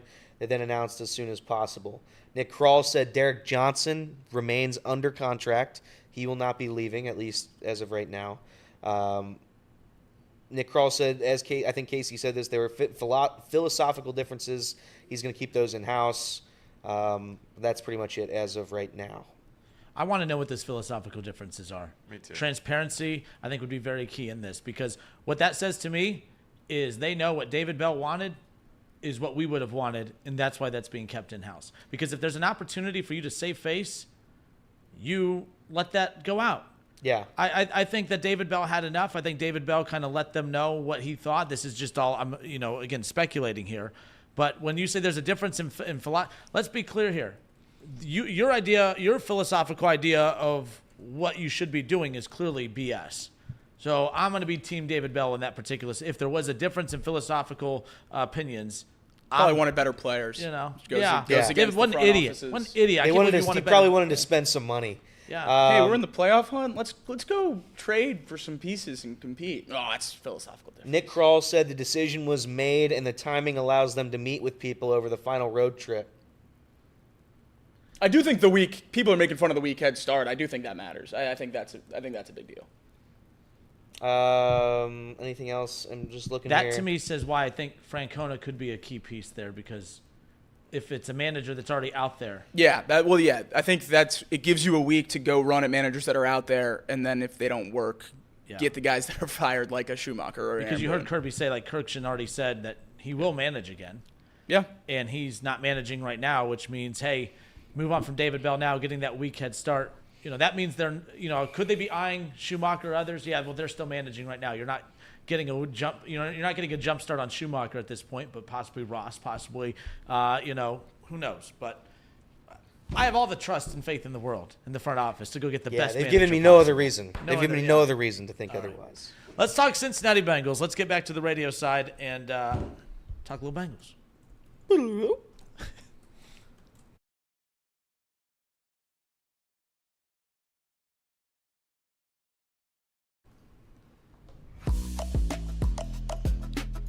All right, and we are back. There are 2 games remaining in Week 3 of the National Football League. Tonight, 7:30, the kickoff between the Jaguars and the Bills on ESPN. And then ABC ESPN Plus is where you can watch the Monday Night Football matchup between the Commanders and the Bengals. As we currently sit here right now, at least according to ESPN Bet, the Cincinnati Bengals are a 7-point favorite heading into this matchup. Now, Casey, I'll let you kind of take over from here. You kind of threw out before the show started today. I was surprised to hear Jacob's response, but you threw it out there. You were asking how nervous are Bengals fans about this matchup with the Commanders tonight, a matchup that many people believe the Bengals will get their first win of the season. Yeah, I think it's just natural to be nervous when you start 0-2. Like any team, any season. If you start 0-2, the likelihood of you going to the playoffs at 0-3 is just incredibly difficult. There's only been one team in the, I think, last 40 years to do it, and that was the Houston Texans, who then got destroyed by the Kansas City Chiefs in the playoffs. I'm nervous just because of the difficulty that it would bring to the Bengals this season if they were to lose. I think the matchup between the two teams couldn't be any more lopsided. A team that struggles to stop the run, a team that has difficulty with interior pressure, and both of those things are what the Commanders are pretty good at. They run the ball at 7 yards a clip right now. They get a lot of interior pressure. So I'm nervous because of the matchup. I'm nervous because this could really derail the season if it gets any worse. And, there's opportunities for the Bengals, of course. I mean, they give up a lot of yards in the past game, but T. Higgins has been out for a while. We don't know what we're going to get out of T. We already know what it looks like without T there. So, I don't know. I'm just a nervous cat right now. I think we're a better team than them. It's just I think it's going to be a lot closer than what we would like. Yeah, nothing's changed for me since before the season. This was one of the top 5 or so games I was worried about preseason, and then when you start 0-2, the team seems a lot more vulnerable than I expected going into the season, so that nervousness has risen. I'm either an 8 or 9 or maybe a 10 out of 10. I think there might not be a worse team through 2 weeks matchup-wise for the Bengals. The Commanders are running it at 6th best yards per game in the entire league, and that's after – a lot of teams have played 3 games now, and they've only played 2. So They could even be even higher than that against a team that hasn't been able to defend the run whatsoever to start this year. Yeah, Patrick Mahomes threw for 150 passing yards or whatever it was, 170 passing yards, second worst passing game of his career. That's great. Chiefs still won. What happens when you take the ball out of Jaden Daniels' hands? He's a much better runner than Patrick Mahomes is. I think he's going to be able to find space and run a little bit on this defense. The linebackers have played very, very well throughout this season so far. Logan Wilson had a great week 1. Jermaine Pratt a great week 2. Saw a lot of ADG against the Chiefs, which was awesome. But going to need a big game out of them in the quarterback spy, as well as just clogging the middle with the run. I'm worried about this Commanders backfield. Brian Robinson's been great, 6 yards a carry. Jaden Daniels, 5 yards a carry. Austin Eckler, 4.9 yards a carry. Everyone that they have touching the ball is running it at an incredibly efficient level right now. There's not a lot of worries on the outside in terms of talent. I mean, Terry McLaurin's great, but when you have only one receiver that's worth anything, it's pretty easy to take that away. And the Bengals have done great in the back end, so I'm not worried about the Commanders' passing attack whatsoever, but it hasn't been passing attacks that have let us be 0-2 so far. So I'm very, very nervous. The interior D-line of the Commanders is very good. Jonathan Allen, Deron Payne. Bengals haven't been able to get a great run game going. I don't think that's going to start this week.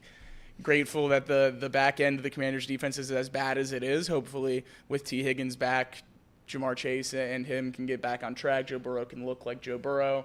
See a lot of people have him as one of the top fantasy quarterbacks this week. Hopefully he can live up to those expectations. Seems like regardless of how you think this game's going to go, people are pretty confident in him having a dang good day, which is nice, and that'd be great to see. But I think 8 is far too high. Reed puts it in the chat, and I could not agree more. Don't care how it looks tonight. It could be the ugliest game of all time. We just need to win. At this point, nothing else matters. We just need to win. Yeah, I was looking at some of the stats. We did our live show at Champions Grill last Thursday, and I was seeing some of the numbers. Joe Burrow and the Bengals offense should torch the Commanders. Yeah. Should torch them. This should be an offensive clinic. The offensive clinic we probably haven't seen since, 2 years ago from Joe Burrow. I expect 300 yards passing from Joe Burrow. That Niners game was in clinic last year. That was a clinic as well. I expect 300 yards passing from Joe Burrow. You have T. Higgins back. You have Jamar Chase. Let's run the offense like we thought we could run the offense. And that's how I truly think that's what's going to happen tonight. Now, Jacob is correct. I do think a large portion of this will be, can you stop the run? And to which I would say probably not. But here's the good news. If you're going to play the who can get down the field the most, I think if you're able to throw the ball, it goes into your favor. And we were able to do that. So I'm going to trust the Bengals to win this game. 7.5 is too big of a number for me. I can't bet the Bengals minus 7.5. You shouldn't bet any NFL team minus 7 or more. That's the fun fact. Underdogs are 13-2, 5.5 point spreads or greater. 9 outright wins in those spreads. But nonetheless, this isn't the gambling segment. It's a Bengals segment. If it was, we could talk about how much money's on the Bengals and how people with that much money on them so far in the NFL season rarely ever win. Yeah, I don't want to talk about that. Because okay, we won't talk about that scares me. That scares me a lot. If the Bengals are able to hold the Commanders, and again, this is where I would be like, take the ball. If you win the coin toss, take the ball first, march down there, score a touchdown, and we can eliminate the run game by having more points early first. That's right. Take the lead early, so I don't have to see them run the ball. Because if they have to throw the ball, they're not winning the game. That's a fact. The Bengals, he hasn't thrown for a touchdown, right? Right. So I just no disrespect to their receiving core, but I've looked at it and it's terrible. 400-year-old Zach Ertz is their number 2. So I don't know. I think the Bengals are going to win this game. I'm nervous about it. I don't know if you can come back from 0-3, if I'm going to be honest. 0-3 and with a loss to the Commanders and the Patriots is brutal. So we'll see. We'll see. I think if the Ravens would have lost yesterday, I would have maybe had a little bit of a different opinion. But they didn't. They held on to beat the Cowboys. So now you can't be the only winless team in the AFC North. The Patriots game in Week 1 got out of control early, and it was 3 drives into the game when we went 3 and out, 3 and out, 3 and out. 3 punts to start the game against the Patriots, and they were able to just run the ball, which is all they wanted to do. And we knew that going in, and they were able to just shorten the game, decrease the amount of possessions we had, and win the game very low scoring. The Commanders have the same recipe as the Commanders. And if the Joe Burrow that played against the Chiefs plays, we're going to win this game. Yep. If the Joe Burrow that plays against the Patriots plays, we won't win this game because he needs to be comfortable back there. There's going to be a lot of interior pressure. I don't know how much faith I have in their edge rushers, though.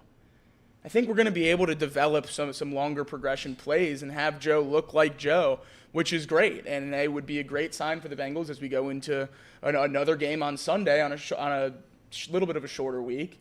That we also have to win against the Panthers before we play the Ravens. The thing about starting 0-2 is there's no time to let up. I would love to let up tonight and say, all right, we got Commanders and the Panthers, and then we got the Ravens in prime time. Let's focus on 2 weeks out and just kind of tuck these 2 in our back pocket. But you can't do that anymore down 0-2, digging yourself this kind of hole. Panthers aren't a pushover anymore. Oh, I have some Panthers stats that are really scaring me that I'm holding off till next week.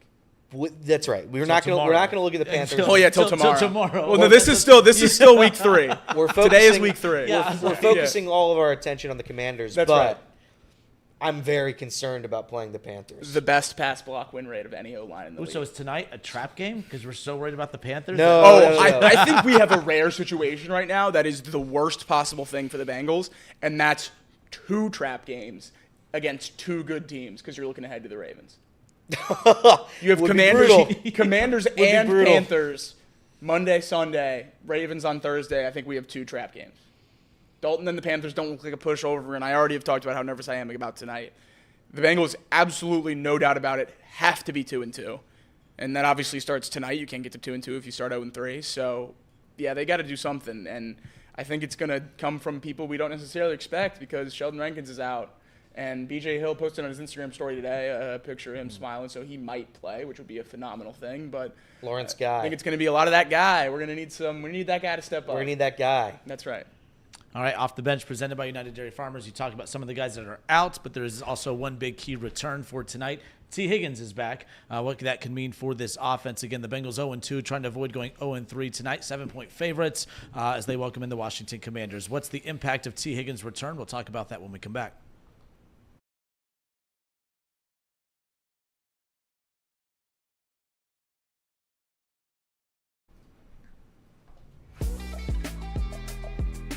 So who should be the next manager for the Cincinnati Reds?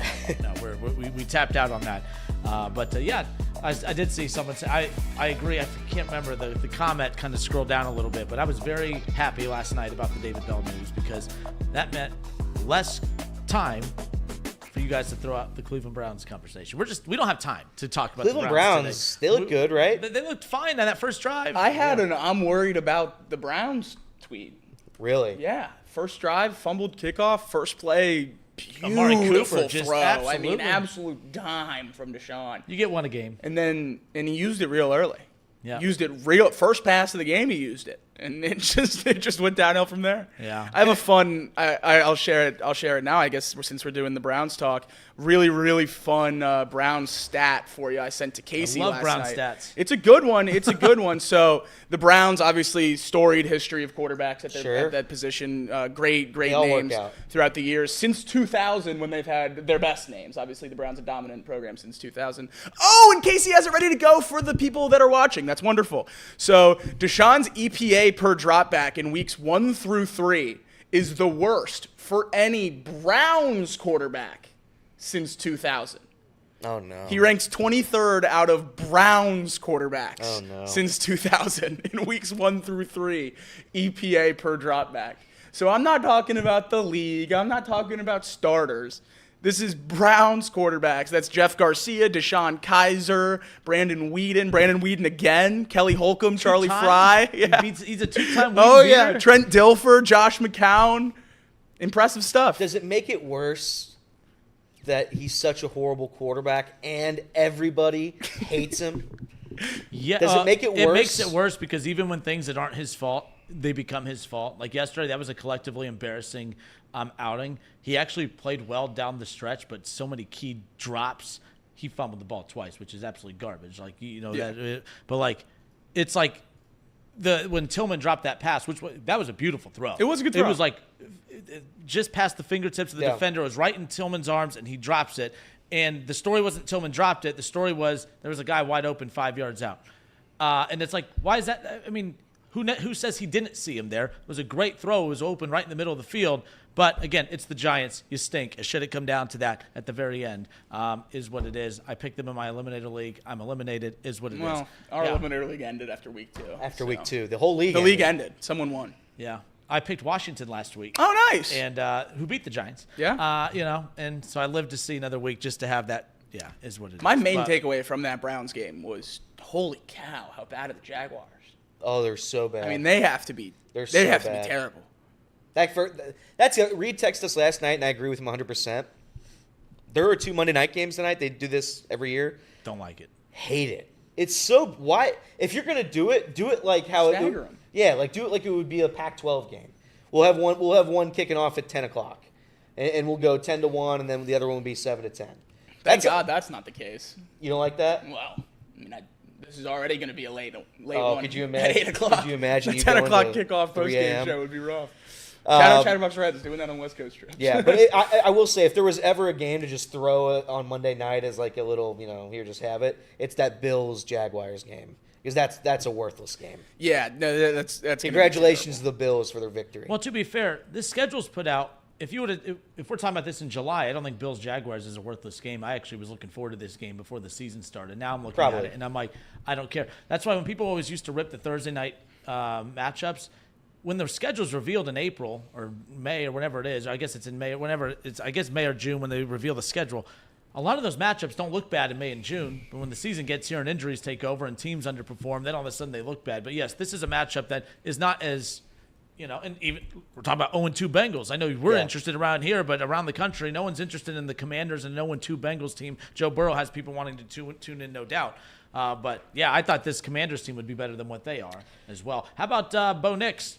First quarterback of this rookie class to throw for a touchdown yesterday. Yes. Caleb had 2, ended up having 2 as well.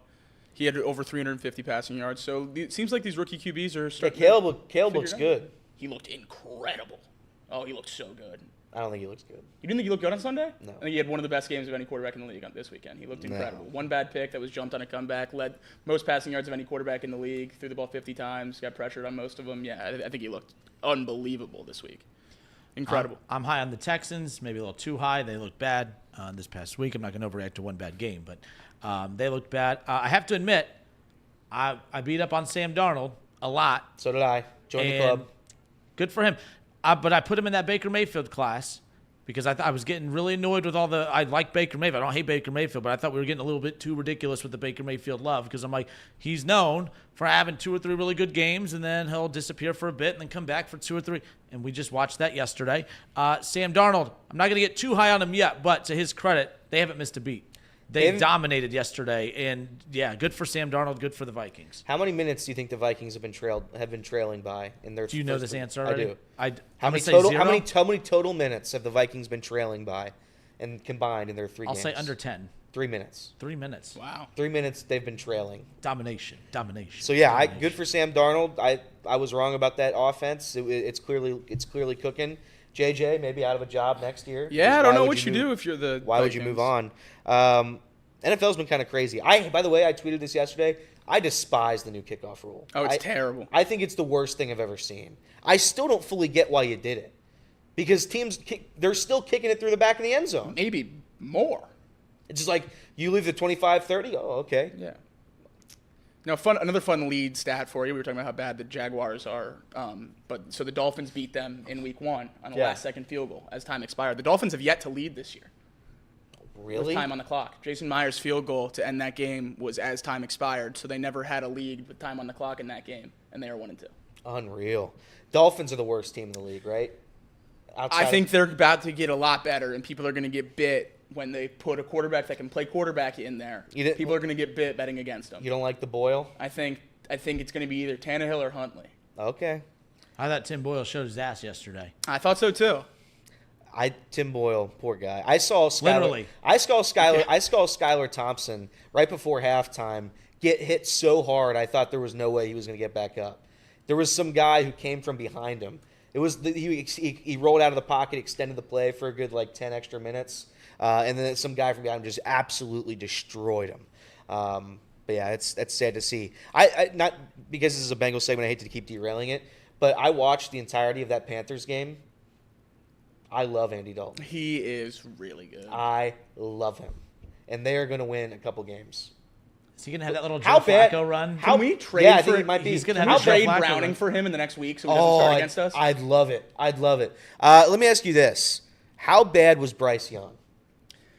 Yeah, it didn't look good. This week was bad for Bryce Young. Bad This weekend week for was Bryce really Young. bad. Really bad for Bryce Young. Bryce Young Deontay week. Johnson, career high receiving yards. Adam Thielen, 40-yard touchdown. Yeah, real bad week for Bryce Young. But Dalton, the first quarterback this season to throw for 300 yards and have 3 touchdowns. The only extensive list quarterback. of teams calling the Panthers to trade for Bryce, though. So he's going to get another shot somewhere probably sooner rather than later. Okay. So we'll see.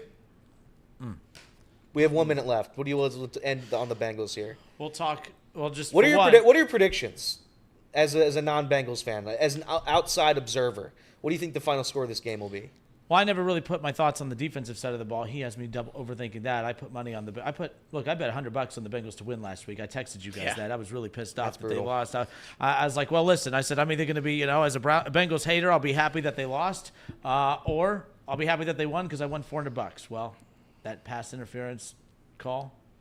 You find out really where your loyalty lies when money's on the line. That way. I was really pissed about that call. But no, defense. So offense, there's really no excuse. I mean, the bottom line is even if the Commanders do run the ball a lot and they do run it still shouldn't have enough firepower to keep up with Joe Burrow, Jamar Chase, and T. Higgins, which I want to get to Jamar Chase coming up in a moment because this is a guy that, for as much noise as he's been making, you kind of need to show up eventually. Yeah.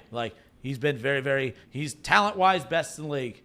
But he's been very bad for 6 straight games. I don't care about the defensive coverage that's on him. The production has just been bad. We'll talk about that coming up in a moment. But I'm expecting with T. Higgins out there, it should free him up a bit. I think even if the Commanders put up some points, I have a hard time believing that should still be enough to outscore Cincinnati. I'm still going to roll with the Bengals tonight. Final score? Final score, let's go 27-17.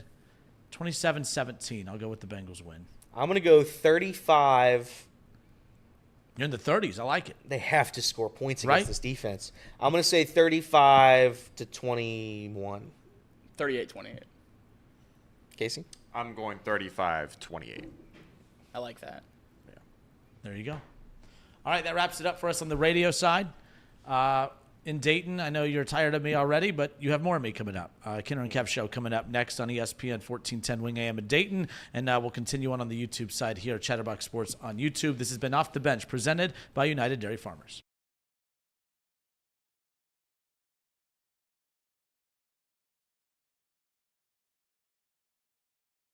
I'm looking at right here, it's 6 games. 2 games this year and 4 games last year. 925 against the. Oh, I'm looking at the bottom 1 through 3. Mine did that. I got you. You're fine. Rescind. That's why I said it off air. No, you're okay. Because No, you're you right. had me doubting, and I'm looking. Because At this. I'm looking at 1, 2, 3 on the bottom. Yeah. Not 18, 17, 16. So, what Wow. we're talking about? Yeah. No, that's not good. How many more games in a row can Jamar Chase perform like this before people start questioning his production? Because I, being a Bengals hater and all, will never question his talent.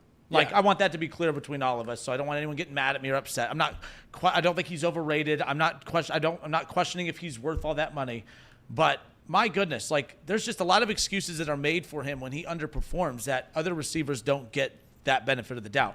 We could talk about backup quarterbacks last year that he played with. Justin Jefferson has played with the backup quarterback all last year. He did fine. All right. Tyreek Hill's played with some backup quarterbacks. He's doing just fine. So I don't want to hear about that bleeding into last season with Jamar Chase playing with the backup quarterback. Even when he's had Joe Burrow, he's been kind of average as of late, no doubt about it. But when you look at Jamar Chase in the recent run that he is on, I mean, 4 catches, 35 yards, against Kansas City. 6 catches, 62 yards against New England. Going back to last year, 4 catches, 19 yards against Cleveland. 3 catches, 41 yards against Kansas City. 4 catches, 64 yards against Minnesota. 3 catches, 29 yards against the Colts. I mean, his last elite game, his last like Jamar Chase game, all the way back on December 4th of 2023. In fact, that's the last time he's had a touchdown. He hasn't had a touchdown going all the way back to early December. That's a long time for arguably the top wide receiver in football to not produce a single touchdown for his team and not to produce a single outing of over 70 yards or more.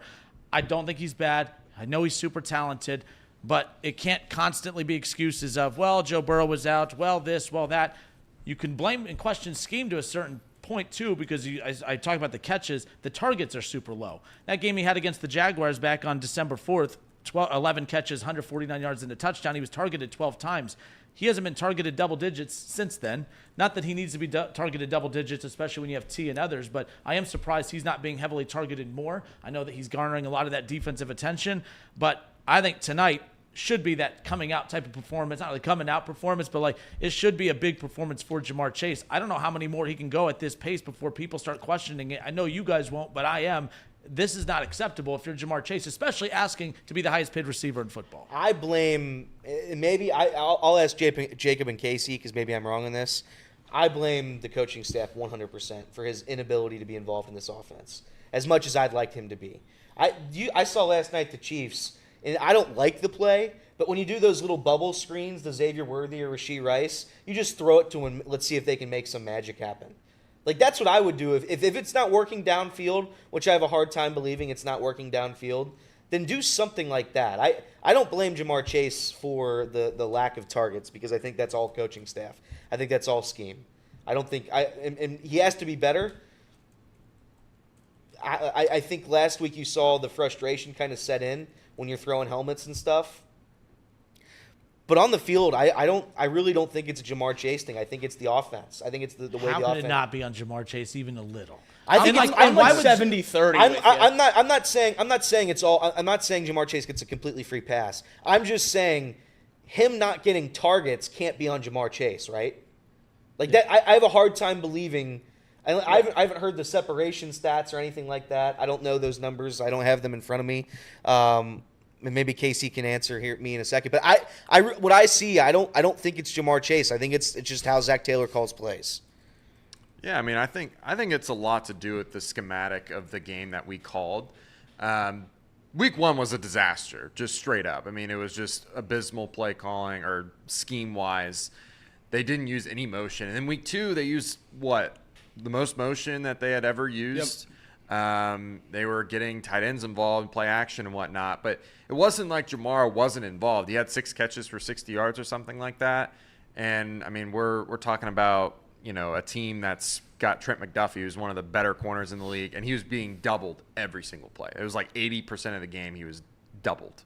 So that's safety over top, and you have Trent. You think McDuffie, Jefferson ain't being doubled? Right. You That's think Well, Tyreek no, Hill ain't being I'm doubled? not. I'm not discrediting I love you, what Casey. I'm Jefferson sorry about does. that. Not discrediting what Jefferson does, but it's because of the scheme that we employ. What we have Jamar trying to do, trying to win outside, not moving him around in motions and things like that, like Tyreek Hill does.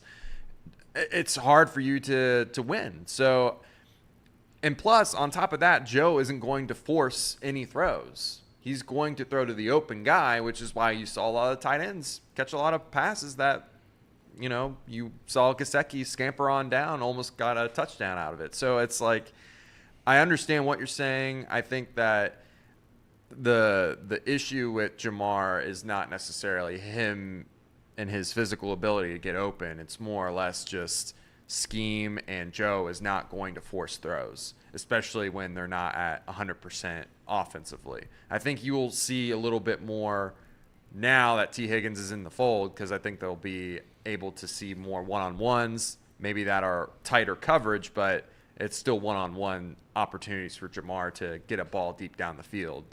So I think it's going to be different here moving forward. Look, I put a lot of the blame on Jamar. I think you can blame the coaching staff as much as you want. I think Zach Taylor called a phenomenal game in Kansas City. I thought it was great play calling up until the end where you didn't run the ball, but that is what it is. I've argued for years that I want the ball in Joe Burrow's hands in must-win situations, so probably would be unfair to criticize him here. I think it was one of the best play-called games of his time here, and I think we're trending in a better direction with him as the play caller. I think he's doing fine. I do think a lot of this does rely on him, because you see other coaches be able to scheme wide receivers open without their number two, and the Bengals are unable to do so. Justin Jefferson, like we already said, is doing great without Jordan Addison in Minnesota. We saw A.J. Brown be out for the last 2 weeks in Philly, and Devontae Smith is putting up great numbers before he got hurt this last week. These other dominant number two receivers, or number one receivers when they lose their number two or whatever it might be, are still able to put up numbers, and we've seen it with T.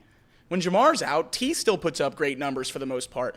But when T is out, Jamar struggles. And I think at some point you can't just blame the coach. It is on Jamar. He needs to win, and he needs to be able to beat double teams. At the end of the day, if you're going to pay a wide receiver $40 million, you can't just erase them from the game plan when he's getting double teamed. That's not a rational way to think about running an offense. And I think a lot of times, I don't know whether he's just phoning it in when he's double teamed, saying, I'm erased from this play, I'm a decoy, I'm going to let the other guys win, and he's not truly trying to get out of that. I don't know what it is, but that's certainly what I think some of it might be, and I think that needs to change. I think it's a mindset for Jamar, and I think we saw a little bit of that bubble up with that tackle and frustration penalty last week against Kansas City, where he really seemed to go over the edge, and I think that's that attitude and that version of Jamar Chase that we saw come out right there. That doesn't seem like a guy to me who's going to line up with two guys rolled over him and say, all right, I'm going to see how can I beat this? How can I find a way to get open and help my team win when I'm not the number one read? That guy doesn't seem like he's going to keep doing that. So I think Zach Taylor, I still have a lot of faith in Zach Taylor. I would say it's probably 70% on Zach Taylor to scheme him open, 30% on Jamar Chase. But I'm very comfortable giving Jamar some blame and not putting it all on Zach's shoulders. And if those numbers are happening while T is performing really, really well, at that point it doesn't matter. That means the offense is rolling, who cares? But I think it's been more alarming at times just because T hasn't been out there, and that means there's even more opportunity. And from the scheme standpoint, I understand that. But my big question would be, you may not be the biggest fan of Zach Taylor out there, but I don't think he's forgotten that Jamar Chase is out there either. I don't think they're purposely not trying to scheme him open, this, that, and the other. I do think he has a big game tonight. I just can't see this drought that he's in continue, especially against a team like Washington, who I know they can run the football on the offensive side of the ball, but defensively, they're not the Chiefs. They're not the Chiefs' defense. You would think that after the performance we saw last, and I guess from a big picture standpoint, they're not as Jamar Chase dependent as what you think. I mean, it was refreshing to see other guys step up. The guy that you guys talk so much about. Why am I drawing a blank? So sorry. Why do I always bring Yoshi Ross. So, seeing him step up against the Chiefs, that's massive. Because when you talk about the next phase of the Joe Burrow era, the first phase was the rookie run with Joe Burrow, Jamar Chase, T. Higgins, and that core. You had Tyler Boyd on a veteran deal, and you had Joe Mixon. But they're entering that second phase of the Joe Burrow era. And it's nice seeing guys step up that are making plays so that it's not just Jamar Chase, that it's not just T. Higgins. So Yoshi stepping up the way that he did against the Chiefs, that's fantastic. But you get that with the typical Jamar Chase game. Now the Bengals are back to being the top dog in the AFC as far as I'm concerned. But no matter what Yoshi does, if you're not getting that constant Jamar Chase, and now that you have T. Higgins back, you have to get those guys to produce. Otherwise, this team is just going to be so inconsistent the rest of the way. I do think it's a little funny that you bring up Yoshi as the guy that stuck out against Kansas City, because I've seen that a lot. I've seen a lot of people everywhere talking about how Yoshi had a great game against Kansas City, took a big step, he's going to be a good number 3 receiver for the team. That was not at all my takeaway watching that game. He had 2 catches. Granted, it was 2 touchdowns. I think the result. He has still had a complete inability to win on the outside one-on-one across the middle of the field at all. He's been a short yardage red zone threat, and he's been very, very good at that, but he hasn't been able to do much else. We need a wide receiver other than Jamar Chase. Well, we need Jamar Chase to take a step too. I guess I got to start lumping him in this group. We need any wide receiver to take a step and start winning on their own without having to, run double moves in an end zone or comeback merchants like some people are calling Yoshi these days. I don't know. I think there's a lot more to be desired from the Bengals receiving staff, and I don't think there's any better representation of that than our number 3 overall receiver this year, Jermaine Burton. You know how many catches Jermaine Burton has this year? One. Uno. He's our number 3 receiver. That's tough. It's not sustainable. No. You can't win games like that, and that's why we're 0-2. Mike Gesicki's been great. He's our leading receiver with the only guy over 100 yards, and that's awesome. I hoped that's what he would be. I said before the season I think he's going to be a slot demon and kind of fill in that Tyler Boyd role and be really good for this team, but not as the number 1 receiver. We're in a pretty bad spot if we have Mike Gesicki leading the league in receiving. We really, really, really need Jamar to step up and be a number 1, because if he's not, then we need T to be. And I think we saw with Jamar, a guy that's missed a lot of time in training camp. Obviously, his was by choice, and T's was more by force with injury. But we've seen that you can't just expect a guy who's really good at football to just step in after missing a few weeks and be 100 miles per hour ready to go no matter what. T's going to be a little bit slow tonight. Yeah. He's going to be a little bit dialed back. He's probably not even going to play his normal amount of snaps, if I had to guess. It's just not what normally happens with a guy coming off of a soft tissue injury that kept him out for 2 weeks. He's going to be, he throttled down a little bit to protect himself for the long term, and that's when we're going to need Jamar Chase to step up. So there's a lot of pressure on the Bengals, really most positions tonight, to prove that you are a championship-level team. Off the bench, presented by United Dairy Farmers. Defensive side of the ball, obviously last week against the Chiefs, not facing that kind of offense tonight. Strides for this defense right now, obviously, actually been pretty solid. You could run all over them. That's been the problem, and that's the big concern that you have for them here tonight. That's right. Yeah, the Commanders haven't been able to do anything but run the ball, and that's the one thing the Bengals continue to struggle with. But went out and tried to address those issues last week with the signing of Lawrence Guy, and with Sheldon Rankins out, or I believe still doubtful, but hasn't practiced this week, so certainly trending towards out, that he's going to get a lot of play, and it's going to be crucial that he plays really well. And we just talked about how you can't expect a guy who gets here in the middle of the week to be good, but we're certainly going to need it from Lawrence Guy this week. So hopefully B.J. Hill can play, still questionable, didn't really practice much this week, a lot of off-field, rehab field stuff, but a somewhat encouraging or at least interesting Instagram story post this morning that leads me to believe he could be trending in that direction, which would be a huge get, because we've talked ad nauseum about how much the depth of this D-line is really a worry. And with what Jaden Daniels can do with his legs, you're going to need bodies to rotate through. He's going to tire you out by running around the field. You're going to have to chase him all game long, and he's young and he's fresh, so he's not going to get tired. You need guys that are willing to run around with him, and having just one more or two more bodies ready to go is going to be absolutely crucial. All right, Bengals Commanders tonight, 8:15 kickoff, Monday Night Football. Chatterbox Bengals, you and Craig, again, what time? That's right. I'll be live right at the first whistle, right as soon as that ball's in the air for that crappy new kickoff. I'll be live and ready to go for Monday Night Football. So make sure you tune in on Chatterbox Twitter, Chatterbox YouTube, all of the above. We'll be live everywhere. And then right after the game ends, we'll run that intro, and Craig will join me for the post game. So we'll break it all down for you. And then quick turnaround with Monday Night Football. We'll be back tomorrow, Tuesday night, Chatterbox Bengals, standard time, 6 p.m. A little bit more sound takes. We'll probably keep the post game a little short tonight with how late it's going to be, but we'll be back tomorrow night for sure. All right, and then, of course, tomorrow off the bench, full reaction to that. That's right. But, again, with the Chatterbox Reds thing, I mean, that's been so cool seeing that grow. It's cool seeing Chatterbox Bengals grow, too, because no one else is doing that type of thing. Again, you could live throughout the entire game, that instant reaction. Again, you want more positive reaction. Yeah, right? I would love a that win. Chiefs game was wild. But that had to have been a fun one to do that. It was a good time. Yeah, so... All right, we'll have a lot more Bengals stuff on tomorrow's show as well, so keep that in mind. Bet Online AG. What is it? Oh, Bet Online put out the odds for the next Reds manager, by the way. Oh. Okay. Barry Larkin is third. Okay. He has the third highest odds. 7-1 odds. Will Venable has the second highest odds behind Skip Schumacher. I could do Will Venable, I guess. So gonna be Skip. It'll be Skip. Barry Larkin. Yeah. Sorry, my fault. So Barry Larkin comes in at 4. Terry Francona has the third highest odds. My apologies. I'd love Francona. We can just sit here and pray for Francona, but Pat Kelly is on this list. don't know who that is. What happens when you give the manager with health concerns that already retired this decade a long-term extension and he retires with health concerns like a year into it? What happens then? I don't know. Because this feels an awful lot like drafting the injury-prone running back at 1-1. What if who's already out with a calf injury? What if we switched up everything? Forget whatever you know about baseball, and let's go back to where it started, because he was there when baseball started. Tony La Russa. I like Tony. I think Tony would give the spark that this team needs. Pedro. Yeah. Grifol. Okay. Available. All right. I think people would really like him. Can't be worse, right? All the winning that he did. They played fundamental baseball. He's a light to their ass a little bit. Are the Guardians willing to lose vote? Yeah, he hasn't done much this year. Yeah. Are they willing to lose him now, right before the playoffs?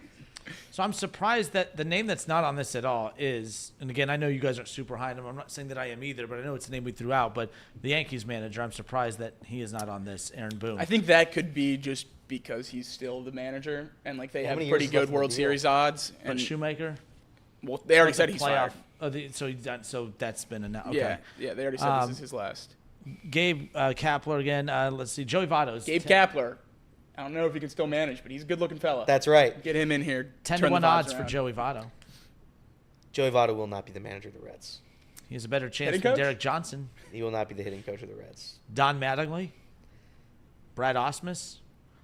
Christopher Negron. Osmus. Bring him home. Osmus is our guy. Yeah. So Joe Madden. People keep throwing Joe Madden out. Shohei, Mike Trout, loss. Were you surprised that Madden didn't work out with the Angels when they brought him over there? I'm sure I was surprised. So that's why, if you want a good counter argument for me, because I want that splash higher, right? Like to give let the fan base know you're going all in to win. That was the move the Angels made with Francona, or not Francona. I'm sorry, with who we just talked about. Why am I drawing a blank again? See, you could tell it's a case of the Mondays. Joe, hello, you there? You there? You good? What's the manager we were just talking about with the Angels? I'm drawing a blank already. Joe Madden. Joe Madden. Sorry. So I got distracted. They bring in Joe to show the fans that was a splash higher, that they're serious about winning, and that didn't work. That's always the concern when you do go after a big name like that. Why didn't that work in LA? That should have worked. I don't understand how that couldn't have worked. They've had the 2 best players in Major League Baseball over the past. They have the 3 best offensive players of this. You're right. I forgot about. Because Pujols was on that team. Yeah, Pujols, Shohei, Trout. Primes. No wins. And to Pujols, but he was still very good when he got there. Yeah, I don't know why it didn't work. I don't understand it. That's why I don't think the manager is really the most important. I would really like John Silvani to be the manager. I would like John Silvani to be the manager as well. That would be my choice. Clint Hurdle. Oh, no. There's a name. No Clint Hurdle. I will miss the David Bell versus Clint Hurdle fights, though. Those were always entertaining. Yeah. And by fights, I mean Clint Hurdle continues to have his guys throw at us, and David Bell continues to say, we just won't fight back, even though they did have that big brawl. But David Bell, during that stretch, when the Reds kept getting plunked, because, again, when they're the different cast of characters that they had, they just rubbed teams the wrong way. When they would get plunked, David Bell would refuse to throw back at the other team. That would drive me nuts. I'm not asking for someone to get seriously hurt. Well, it seems like you are asking for that. No, I'm asking for retaliation. I'm asking to throw at people that throw at you. I'm asking for retaliation. I thought that was soft. If there was ever a reason to fire David Bell, if I had to give you, I don't have a lot of reasons why you should fire him outside of the fact that they just weren't winning. That's an easy one. But when he continued to let his guys get tossed at and continue to tell the media, yeah, we're not going to play like that. We're not going to throw at players. You don't have to throw at players, but you need to retaliate and protect your own. Now, I know they had that big brawl, but, I mean, that's players. That was Amir Garrett basically taking matters into his own hands as far as that's concerned. Baseball's a better place when you throw at guys to throw at you. Sure. I think if you're a manager and you encourage your guys to throw baseballs at guys' heads, I think that's a problem. Throwing back, though. I understand. Imagine going to war And hey, they're going to shoot at us, but you just stand there and take it Yeah. because we're not like that. We're good people. I feel like, but why can't, instead of doing that, why don't we just like fight them with our fists? Because you have a baseball and you have a gift from God that you can throw at 100 miles an hour. I just feel like if I was gonna fight somebody, I'd just do it the old fashioned usually- way. And Amir Garrett did it. So. You hit him in the head, and then they charge the mound, and then you get to fight. But you get Yeah. a little leg up because they got the little birdies going around because you just hit him with a 100-mile-an-hour fastball. It's just giving yourself an advantage. Amir Garrett, did he pitch this year? Let's see. Let me ask you, is there a player that didn't work out that you really wish did? He was one for me. I loved Amir Garrett. Because of his personality. I thought that the personality of him, he was the one I was most bummed about. I liked Cody Reed. There I thought he was, had the look. He was terrible There this was year. a long stretch during the illustrious, I think, 65 to 70 games of Albert Almora's Reds career where I thought he might be where he might be a legitimate future piece of this No, team. you didn't. Yeah, I was pretty high on him first. He was hitting like 300 for like 5 weeks. Trying to think of one. Yeah, he stunk though. Albert Elmore is terrible. Will Respectfully. Benson. Will Benson's gonna be one. Will Benson. Will Benson's gonna be Will one. Benson tops that list. Chase is saying that Puig performed. They just Puig was didn't- only here for like a cup of coffee. 40 games. Or Yeah, he was. And he well, and he here. played well. He played well. They never intended on keeping him. Scooter was one I wanted to be here for longer. Scooter I don't know if on that a Scooter, counts. my favorite bobblehead. I like Scooter. But Derek Dietrich. that was a fun one. Yeah, Derek again, Dietrich- if you're and just he was- joining us, these are Reds players that we wish would have worked out just based on their personalities that obviously didn't. But Derek Dietrich, that was a good one. Derek think Dietrich, my favorite Reds game moment maybe ever. Yeah, The 3 home runs 3 home against- run game. Because Pirates? what else It do was I against the have? Pirates. Yeah, what right? else do I have to enjoy? Derek Dietrich also, I remember that season. He was hitting like 170, but his OBP was 350 because I think he set the record for most hit by pitches in the season because he would just hit home runs and just stare at them for 30 minutes. Very funny.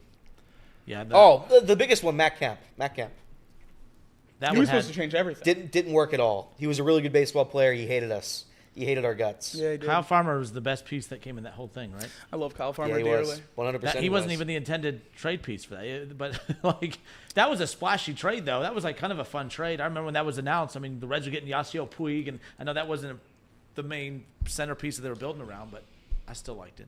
In 20 games played, Matt Kemp hit 200. He hit the Mendoza for us. There we go. Thank you. I wanted Matt Kemp to be good. Matt Kemp hated us. I mean, he just didn't like us at all. Let me see. And he played for Colorado after that. He was terrible. Matt Kemp had a 200 batting average, a 210 OBP, a 283 slugging percentage. He hit 1 home run as a Red. That's probably fun.